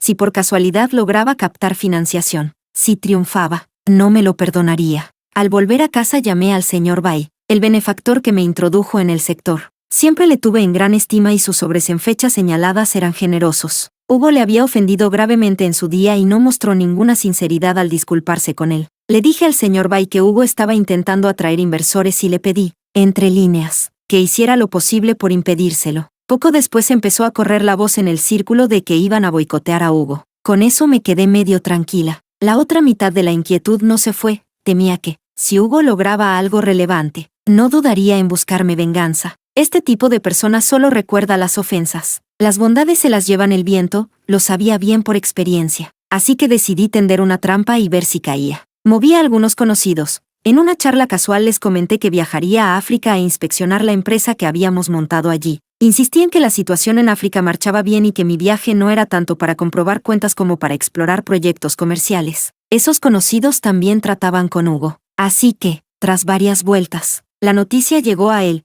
Yo iba a África, lejos de dedicarse solo a los asuntos nacionales. ¿Por qué iba yo a dejarlo todo para ir allí? ¿Sería que había un atajo hacia la fortuna? Eso lo puso a pensar. Me llamó, voy a auditarlo. ¿Quién sabe si has invertido fondos comunes de la pareja en la empresa africana? Voy a ir a comprobarlo en persona. He contratado abogados y contables. Haremos videollamadas en cualquier momento. Contesté con naturalidad. Perfecto. Ve, yo colaboraré, pero en lo que a comida, bebida y demás gastos del viaje respecta, no me hago responsable. Capítulo 24. Viajamos a África en el mismo vuelo. Ondine, temerosa de que Hugo y yo pudiéramos reencontrarnos durante el trayecto, por aquello de pasar tanto tiempo juntos, decidió venir también. En el avión, mis asientos y los de Hugo y Ondine estaban separados solo por el pasillo. Bastante cerca. Antes del despegue reinaba el caos, la gente iba y venía sin cesar. Sobre todo los pasajeros locales, con tanto equipaje que empujaban y discutían constantemente. Por fin, la mayoría se sentó, aunque faltaba un rato para despegar. A la izquierda de Ondine se sentaba un joven africano delgado y muy moreno. A su derecha, Hugo.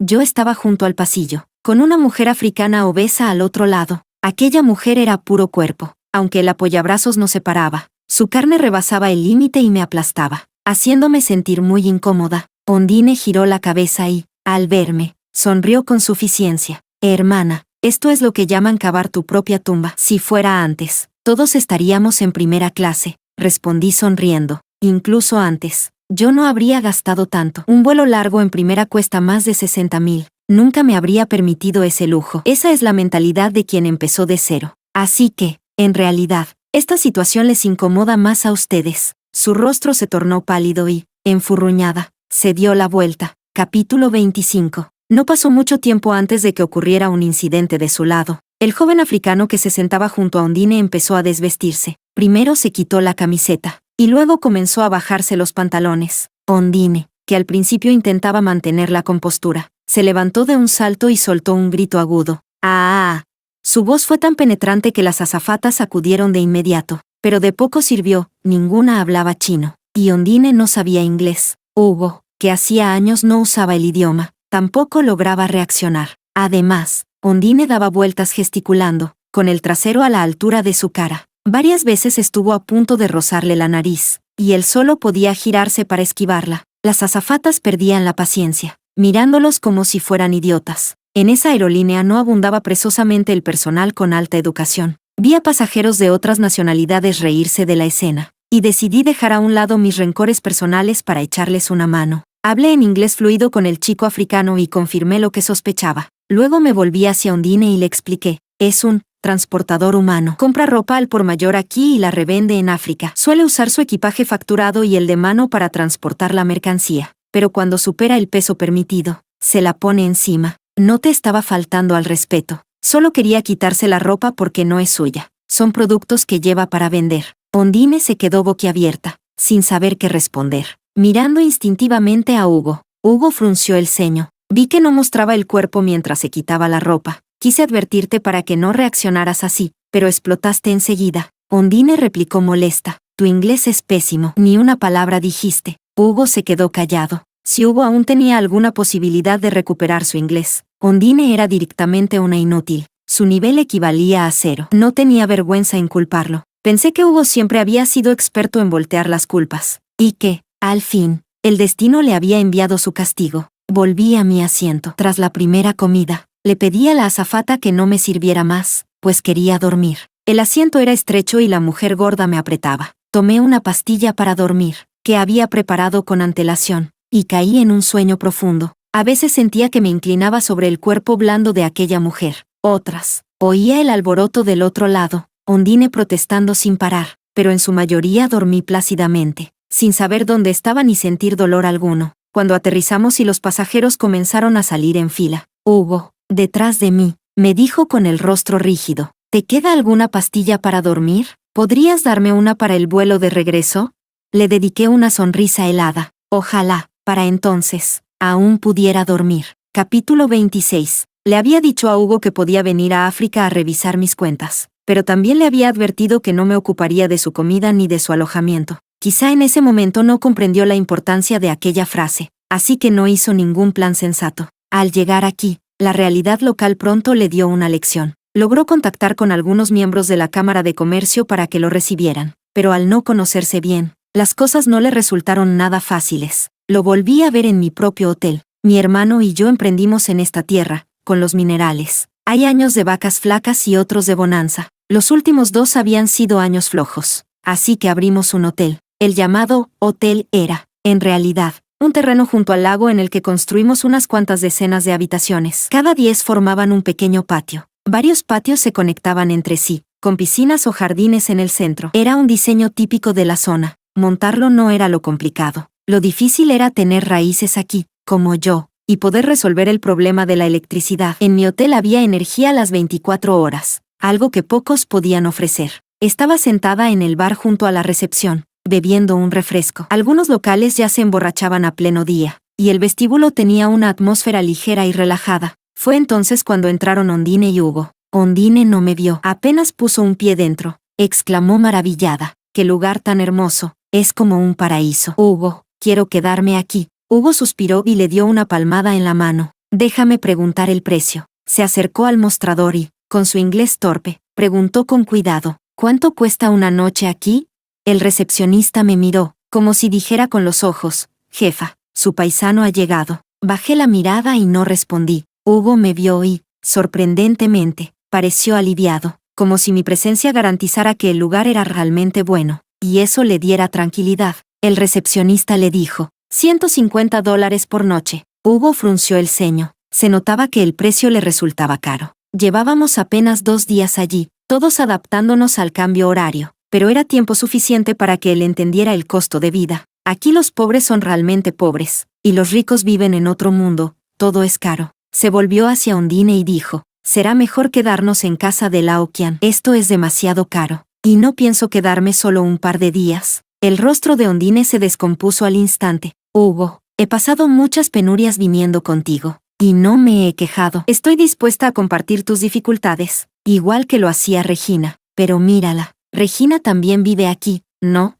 En casa de Laokian un día no hay agua, otro día no hay luz, y el tercero faltan ambas. No lo soporto más. No te pido lujos. Solo quedarnos aquí unos días para recuperar el aliento, y luego volvemos con Laokian. Hugo frunció el ceño, molesto. Si nos vamos de la casa de Laokian, ¿cómo volveremos después? ¿Qué dirá? ¿Que su casa es demasiado humilde y que preferimos otro sitio? ¿Y luego tenemos que regresar como si nada? ¿No entiendes cómo funcionan estas relaciones?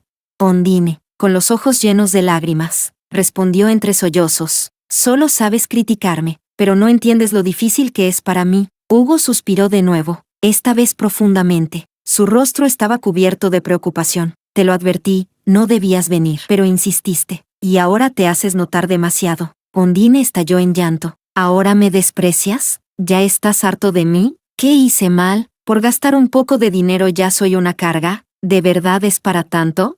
Hugo quiso responder, pero al final no dijo nada. Supongo que lo que quería decir era que esos pocos millones que aún tenía en las manos no rendían tanto como imaginaba, pero solo negó con la cabeza y suspiró. He notado que ahora suspira muy a menudo. ¿De qué puede lamentarse? Todavía tiene millones en su cuenta. Comparado con cuando empezamos, con las manos vacías, su situación es infinitamente mejor. Solo le duele haber caído desde lo alto. Lo que siente es puro desconsuelo. Y justamente eso es lo que quiero, que sufra, que se atormente, que no encuentre consuelo, que se desgaste por dentro, que su mente se llene de angustia, remordimiento y rabia. Todo lo que yo sufrí, quiero que él lo viva también, paso a paso. Al final decidió quedarse allí y pagó de golpe 10 días de estancia. Descubrió que podía pagar por WeChat. Cuando confirmó la transferencia, mi teléfono vibró y apareció el aviso: has recibido 10.000 yuanes por WeChat. Hugo alzó la vista bruscamente, atónito. Ondine también se dio cuenta de que algo no cuadraba y me miró.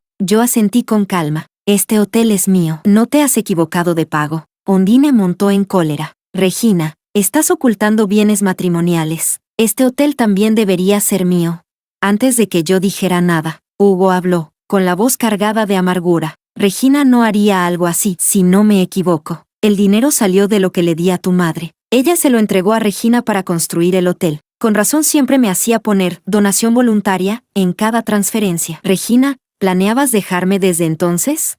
¿Ya entonces pensabas en dividir los bienes, en arruinarlo todo para que yo me quedara sin nada? ¿Era ese tu plan?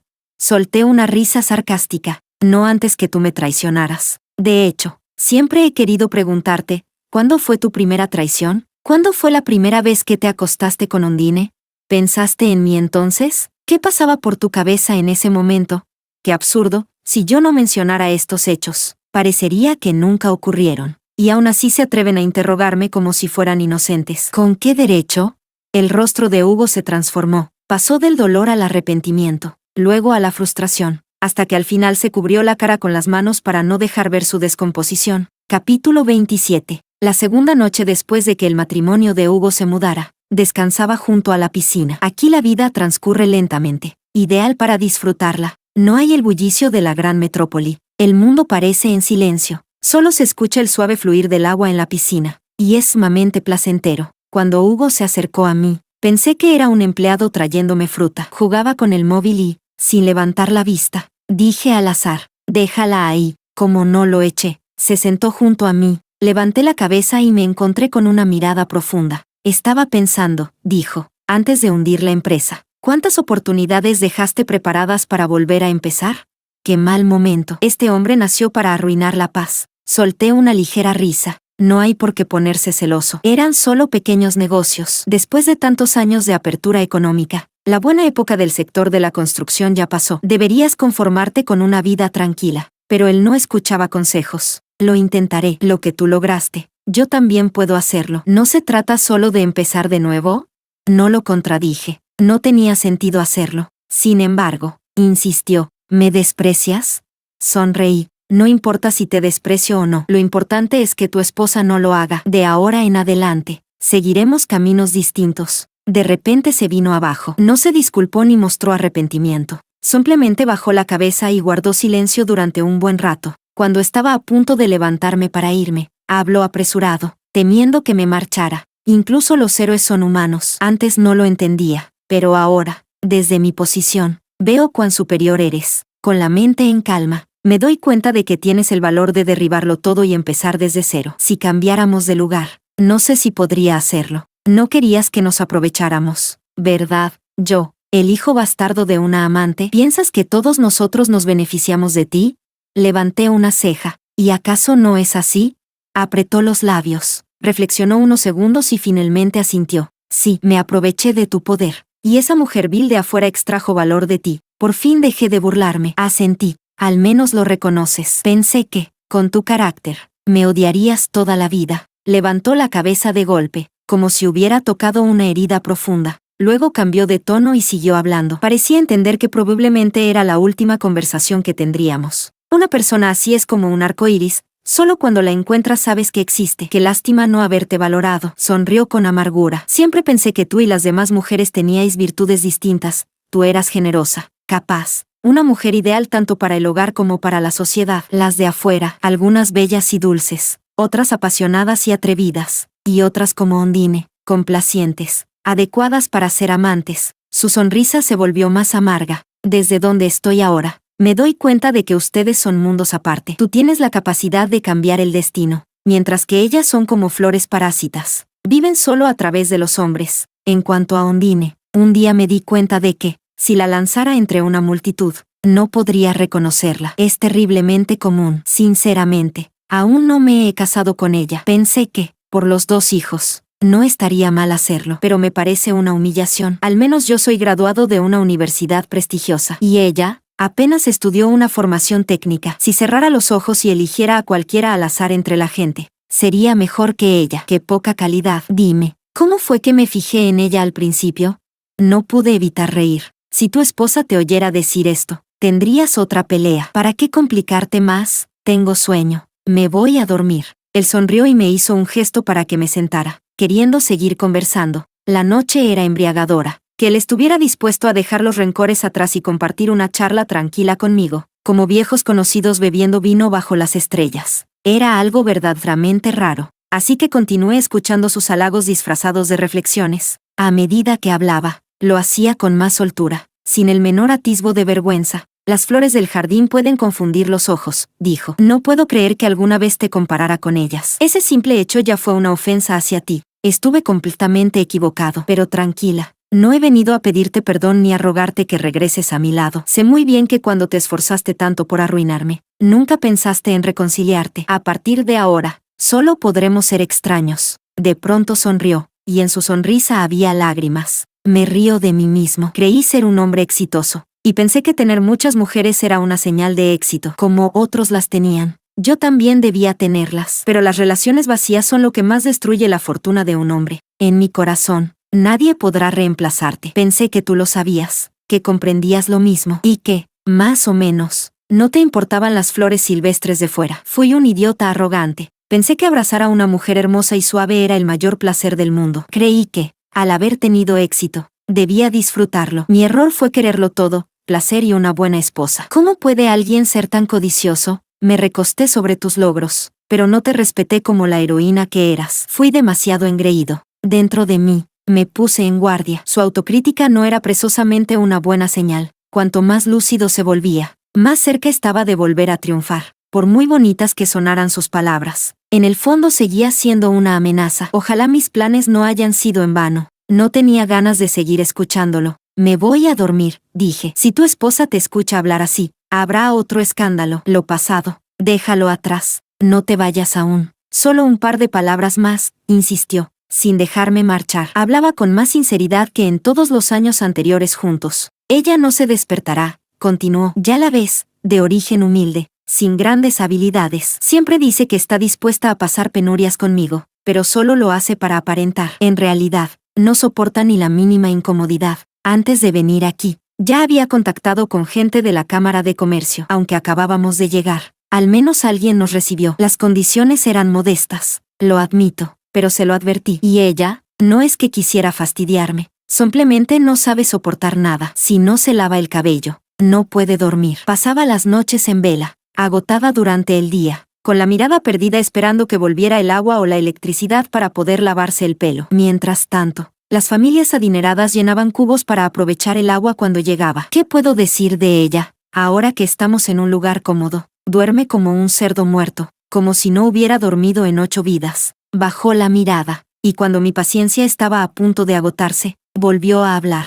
¿Nuestra relación se volvió tan mala por culpa de ella? Si no hubiera tenido hijos con esa mujer, ¿te habrías limitado a divorciarte, sin llevarlo todo al extremo? Me miró con intensidad, ansioso por una respuesta. Le respondí sin dudar. Sí, si hubiera sido otra, solo me habría divorciado. No habría arrasado con todo. Él sonrió con amargura. Lo sabía, murmuró, y poco a poco, su risa se volvió más histérica, hasta que no podía enderezarse del todo. Al verlo perder la compostura de esa manera, sentí una especie de satisfacción. Luego se serenó y, con un tono melancólico, añadió: fui demasiado cruel. Te obligué a llegar al extremo. Una mujer valiente como tú no podía soportar semejante humillación. Me recosté en tus méritos sin respetarte, pensando que el éxito era algo fácil y que tú no eras tan importante. Me equivoqué. Fui arrogante. Justo cuando me giré para marcharme, escuché su voz a mi espalda. Qué lástima que la vida no tenga segundas oportunidades. Ya no tengo vuelta atrás. Qué lástima, pensé. Todos tienen derecho a decir, qué lástima, excepto él.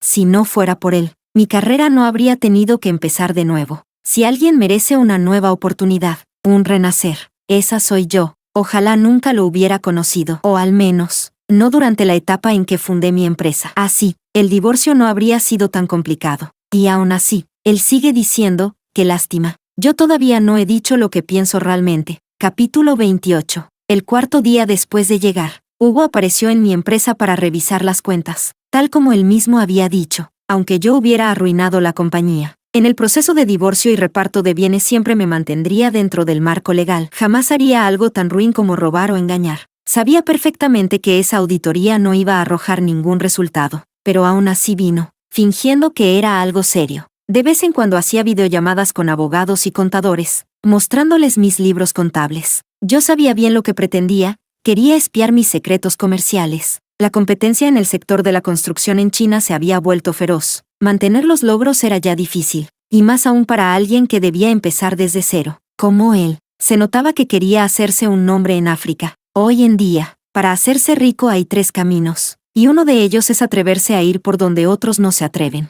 Mientras revisaba mis cuentas, poco a poco fue comprendiendo la estructura de mi negocio, y mientras tenía la videollamada, la información de mis clientes se filtraba poco a poco. Conocía bien sus intenciones, pero yo tampoco era inocente. Aquí abundan los estafadores, y para ellos los extranjeros recién llegados son como carne fresca. Llevarlo hasta este lugar fue, en realidad, tenderle una trampa. Aún así, Hugo era precavido. En esta primera visita no hizo nada y regresó al país. Yo también regresé poco después. Según me contó mi hermano, Hugo volvió a viajar a África solo, explorando lugares y considerando alquilar terrenos para iniciar un negocio minero. Pero, por alguna razón, no llegó a hacer nada y volvió de nuevo. Me sentí decepcionada. Pensé que Hugo era un hombre realmente capaz, deseaba el éxito, pero tenía la lucidez de reconocer la realidad y resistirse a la tentación. Era casi como si pudiera desafiar la naturaleza humana. Esa idea me produjo una fuerte sensación de frustración. Justo en ese momento, mi madre me trajo noticias a través de unos parientes.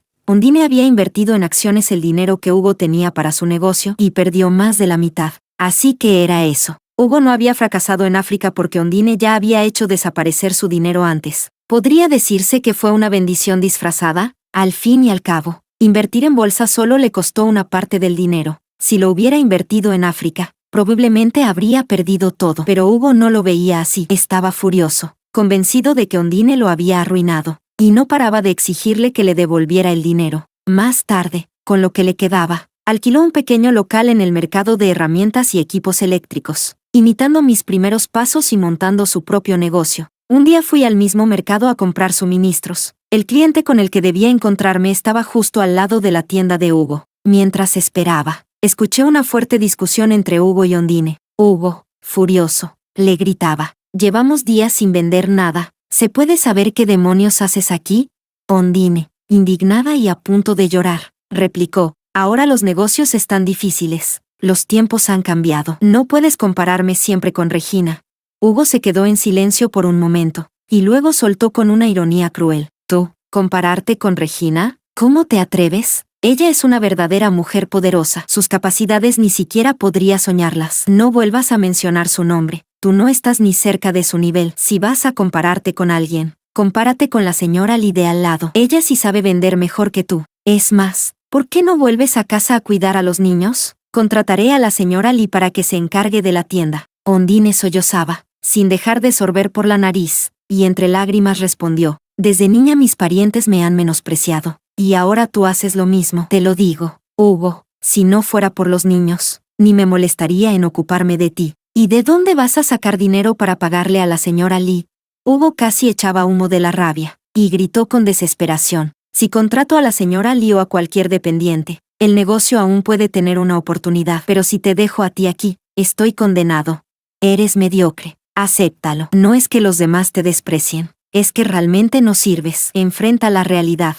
De pronto, Ondine sonrió con frialdad. «Desde que era niña, la única vez que le gané a Regina fue cuando te arrebaté a ti, y debería darte las gracias por cooperar conmigo. De no ser por eso, nunca habría podido superarla». Hugo enmudeció. Después, Se escuchó un leve sollozo masculino proveniente del interior de la tienda. Perdóname, Regina, dijo entre lágrimas. Fue mi suciedad la que manchó tus sueños. Derribar tu empresa fue lo correcto. Me lo merezco. Este es el castigo que debía recibir. Por primera vez, algo impensado. Lo escuché disculparse conmigo. Antes también me había dicho, lo siento, pero eran palabras vacías, dichas solo para calmarme. Poco después, se había ido con su amante. Esta, en cambio, era una disculpa sincera, nacida del fondo de su corazón. Hugo era de los que pueden perder, pero nunca admitir la derrota. Incluso si sabía que estaba equivocado, no se disculpaba, y siempre encontraba la forma de culpar a otros, aunque no estaba presente, y él no sabía que yo lo escuchaba. Oír su arrepentimiento genuino en esa situación fue, sin duda, algo extraordinario. Capítulo 30. Más tarde, volví a encontrarme a Hugo varias veces en diferentes obras. Tal como el vicepresidente Bay me había dicho en su momento, el negocio de las ferreterías se volvería cada vez más difícil. Así que, cuando me cruzaba con Hugo, o bien lo veía esperando inútilmente, ignorado por todos, o siendo empujado y echado de los sitios casi a la fuerza. La expresión de su rostro había cambiado. Al principio, aún se notaba cierta vergüenza. Después, solo quedaba una máscara vacía de indiferencia. Cada vez se parecía más a un mendigo, emanando una desesperación que casi se podía tocar. Una vez, al pasar de nuevo frente a su tienda, escuché dentro una pelea violenta. Esta vez, a diferencia de la anterior,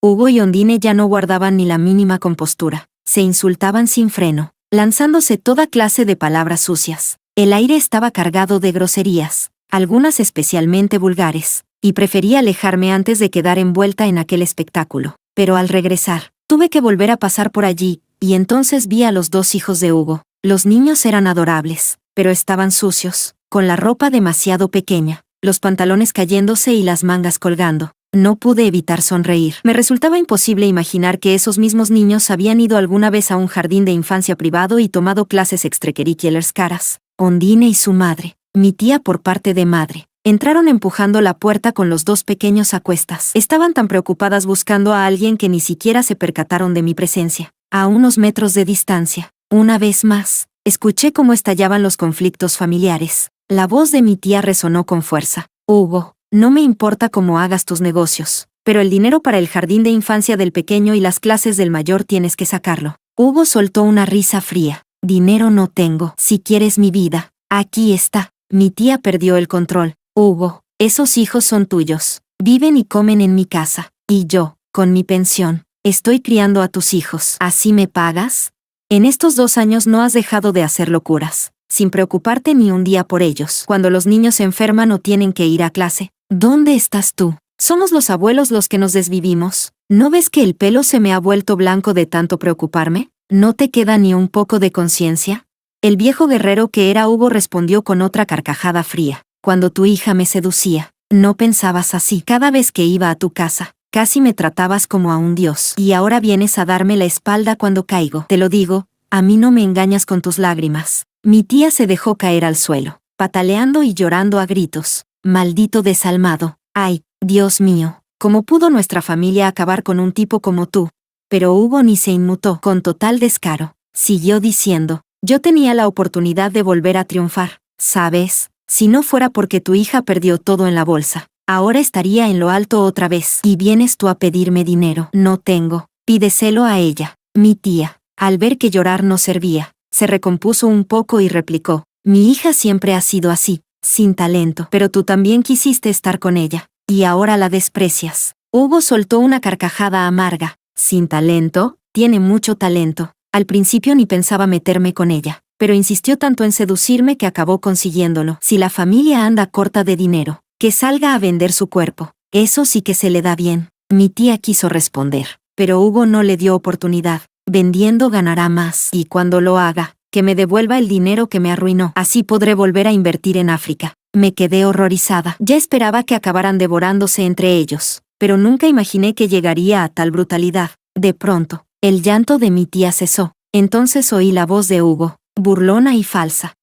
No me diga que se va a desmayar justo ahora. Mis hijos todavía dependen de usted. ¿Qué le duele? ¿El pecho o la cabeza? Va, mejor le llamo una ambulancia. Ya no quedaba nada interesante por ver, así que me fui. Más tarde supe que mi tía había sufrido una apoplejía y fue ingresada en el hospital. Por suerte la atendieron a tiempo, y al salir estaba bastante recuperada. Aún así, la carga de cuidar a los nietos seguía sobre sus hombros. Entre el cansancio, las idas y venidas bajo la lluvia y el sol, su vida se volvió un tormento. Pensándolo bien, quizás le habría ido mejor si la enfermedad la hubiese dejado más grave. Capítulo 30. En la época más ocupada del fin de año, recibí un mensaje de texto de Hugo. Como estaba lleno de palabras, no lo tomé por un SMS publicitario y lo leí. Seguía sin pedir perdón ni mostrar remordimiento, pero me informó a dónde iba a ir a partir de ahora, y cada línea resumaba arrepentimiento. ¡Qué risa! Mucha gente se arrepiente cuando ya ha sido castigada, pero antes de que pasara la desgracia no se les vio ningún remordimiento. Hugo era igual. Si yo no le hubiera aplicado un castigo, probablemente aún andaría ideando cómo engañarme para que aguantara las humillaciones sin atreverme a pedir el divorcio. En el mensaje escribió que se marchaba al sur,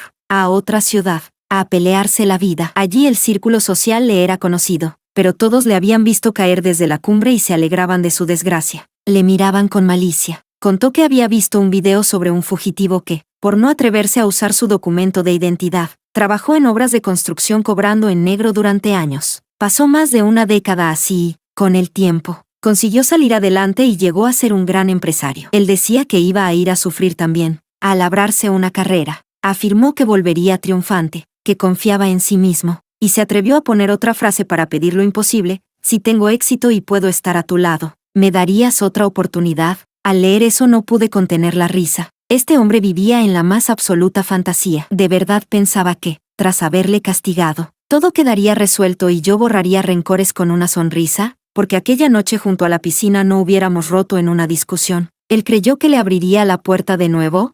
Lo que él ignoraba era que yo le había tendido una trampa. Lo dejé entrar en el círculo para que se sintiera seguro y cayera en ella. Admito que quería verlo caer y pagar por lo que hizo. No había en mí ni un atisbo de nostalgia por la empresa que yo misma había derribado para apartarlo. Sentí un deseo visceral de verlo pagar, de devorar su orgullo. Los adultos no muestran esas cosas en la superficie, pero las sienten. ¿De dónde sacó la confianza de que yo le perdonaría y lo recibiría con los brazos abiertos? No había posibilidad. Yo no le daba esa segunda oportunidad. Capítulo 31. Según me contó mi madre, poco después de que Hugo se marchara, Ondine también dejó la casa. Nadie supo si los dos se habían ido al mismo lugar. Mucho tiempo después, recibí un mensaje suyo. No decía dónde estaba, solo unas cuantas frases. Los verdaderos fuertes son los que se atreven a emprender, a ir por delante y a tener el valor de derribarlo todo para empezar de nuevo. Te admiro mucho, Regina. Ahora también estoy empezando desde cero. Es muy duro, realmente muy duro. Antes creía entenderte, pero era solo en la superficie. Cuando uno lo vive, se da cuenta de que es como estar en el infierno. Seguiré adelante, templando mi voluntad, definiendo mis metas y reconstruyendo una versión distinta de mí mismo. Acepté los cumplidos, me los merezco, porque una verdadera mujer fuerte no empieza su carrera por despecho o por un corazón roto. Ella siempre sabe lo que quiere, lo que debe sacrificar, y lucha sin descanso, sin olvidar nunca su propósito. Su arrepentimiento no me interesa. En cuanto a él,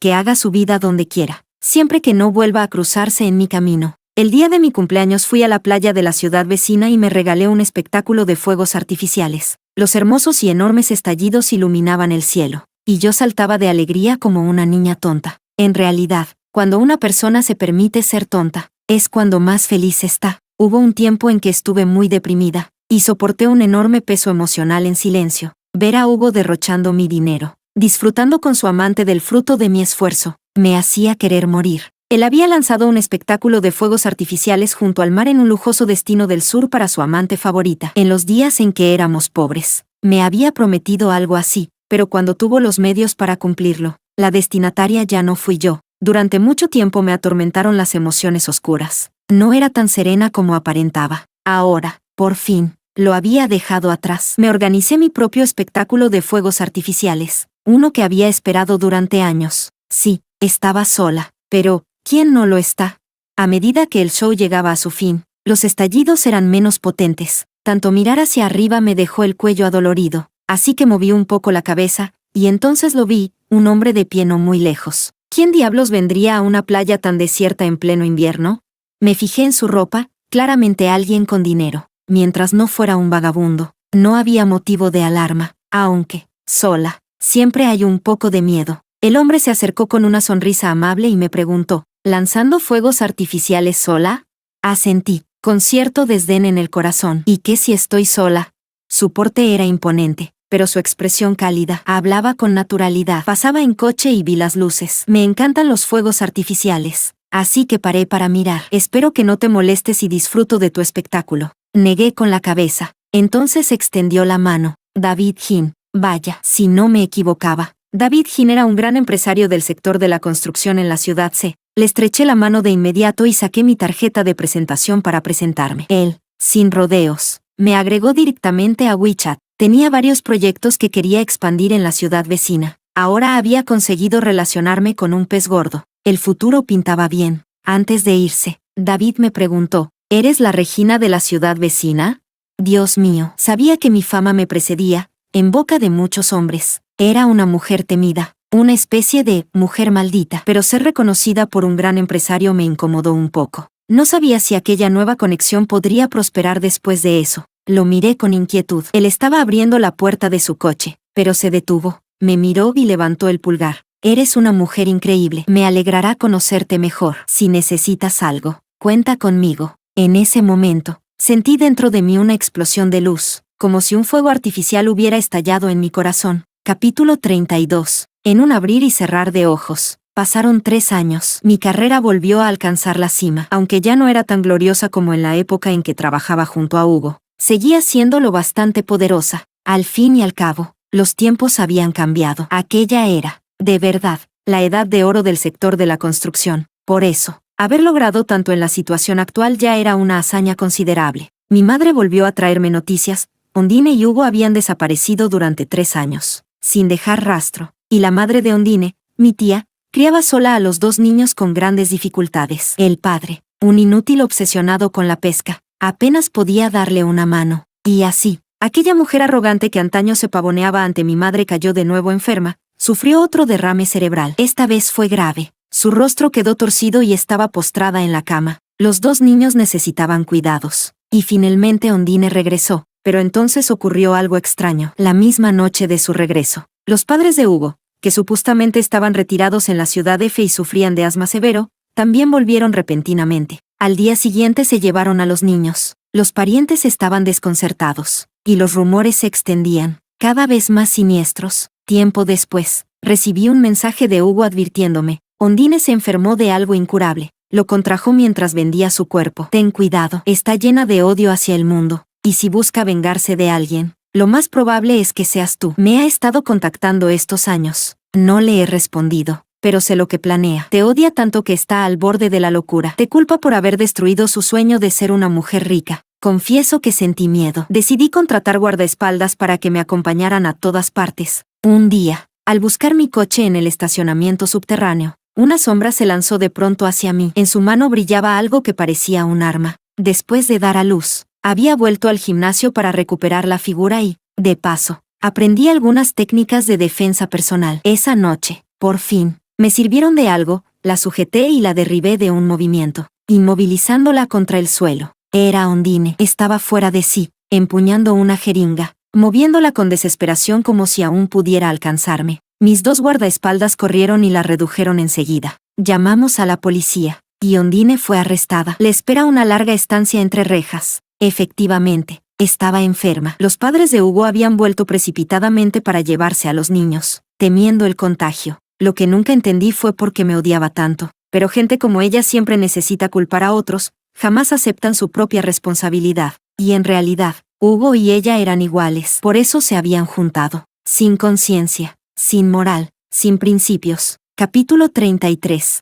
Volví a ver a Hugo cuando llevaba a mi hijo al médico. Salí del coche hecha un manojo de nervios. Últimamente había olas de enfermedades contagiosas una tras otra y eso me tenía exhausta. Ni siquiera me di cuenta de cuando apareció Hugo frente a mí. Bajé de la cabina para ir a abrazar al niño en el asiento trasero y, al girarme, lo vi. Por lo menos parecía haber envejecido 15 años. Parecía tener unos 50. Él había dicho alguna vez de mí que las cicatrices y el desgaste del tiempo se veían en mi rostro, que tenía un aire demasiado serio y envejecido. Ahora, gracias a mis cuidados, ya no se notaba nada de eso en mí. En cambio, esa frase calzaba perfectamente con él. No sé qué habría pasado en estos años, pero estaba demacrado como si la vida le hubiera pasado factura de golpe. Alzó una mano y mostró un anillo de compromiso enorme y reluciente. Cuando me miró, su rostro se inundó de orgullo, y en sus ojos recuperé una claridad casi juvenil. Regina, dijo, estos años los he pasado sufriendo. Empecé en las obras como peón y ahora por fin soy capataz. Tengo dinero otra vez. Cumplí mi promesa de empezar de nuevo y ponerme a tu altura. ¿Me darías otra oportunidad? Suspiré por dentro. Justo cuando acababa de librarme de una loca, me aparecía otro. ¿Será que tengo algún lazo maldito con estos tipos? Antes de que pudiera responder, el coche lujoso de David llegó. Le lleva 5 años a él, pero aparenta ser 10 años más joven que Hugo. Se acercó y, con calma, me tranquilizó. Pase lo que pase, ella nunca podrá estar por encima de ti. Le dije en voz baja. ¿No tenías hoy una reunión importante? Me regañó. ¿Y qué importa esa reunión comparada con mi hija y contigo?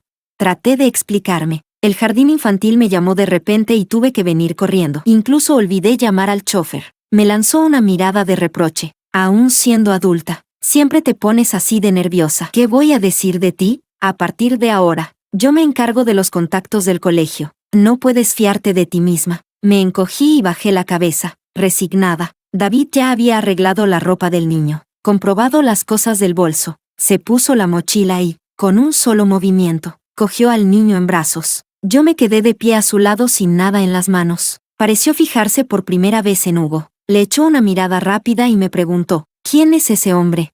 Entonces me acordé de quién era y, con poca paciencia, respondí, mi exmarido. Hugo se quedó tieso. No daba crédito a lo que veía. Dio unos pasos atrás tambaleándose, con una expresión entre risa y llanto. He venido corriendo. No lo sabía. Bueno, ¿cómo ibas a esperarme? Balbuceó. Se le cayó el brazo. El anillo tintineó al caer al suelo. Luego huyó como si escapara, y pronto desapareció. Mi hombre empezó a reprenderme. ¿No fue suficiente la lección con lo de Ondine? ¿Por qué sigues dejando que estos locos se acerquen? Le pegué una patada en la pierna y, apretando los dientes, le contesté, si sigues con tu sermón de monje, te aguantarás cuando lleguemos a casa. Y así, por fin, se quedó callado. Capítulo 34. Volví a tener noticias de Hugo cuando supe que estaba gravemente enfermo. Uno de sus órganos había comenzado a fallar. En el círculo social corría el rumor de que, durante todos esos años de lucha y esfuerzo, había llevado su cuerpo al límite. Escuché la noticia en una cena y solo pensé que quien la contaba era demasiado ruidoso. El nombre de Hugo ya no provocaba en mí la más mínima emoción. Era, sin duda, un completo desconocido. Aún así, me hizo una videollamada. La atendí de mala gana, sin darle oportunidad de hablar, y lo interrumpí enseguida. He oído que también has ganado dinero. No me digas que me llamas para pedirme fondos para tu tratamiento. Él se atragantó con las palabras. Solo alcanzó a decir entre sollozos, Regina, lo siento, por todo. Todos estos años, lo siento. A las puertas de la muerte, aún buscaba redención, pero cuando gozaba de poder, nunca me dejó espacio para respirar. Así que respondí con frialdad, no lo acepto. Hugo, no todos los, lo siento, merecen una respuesta.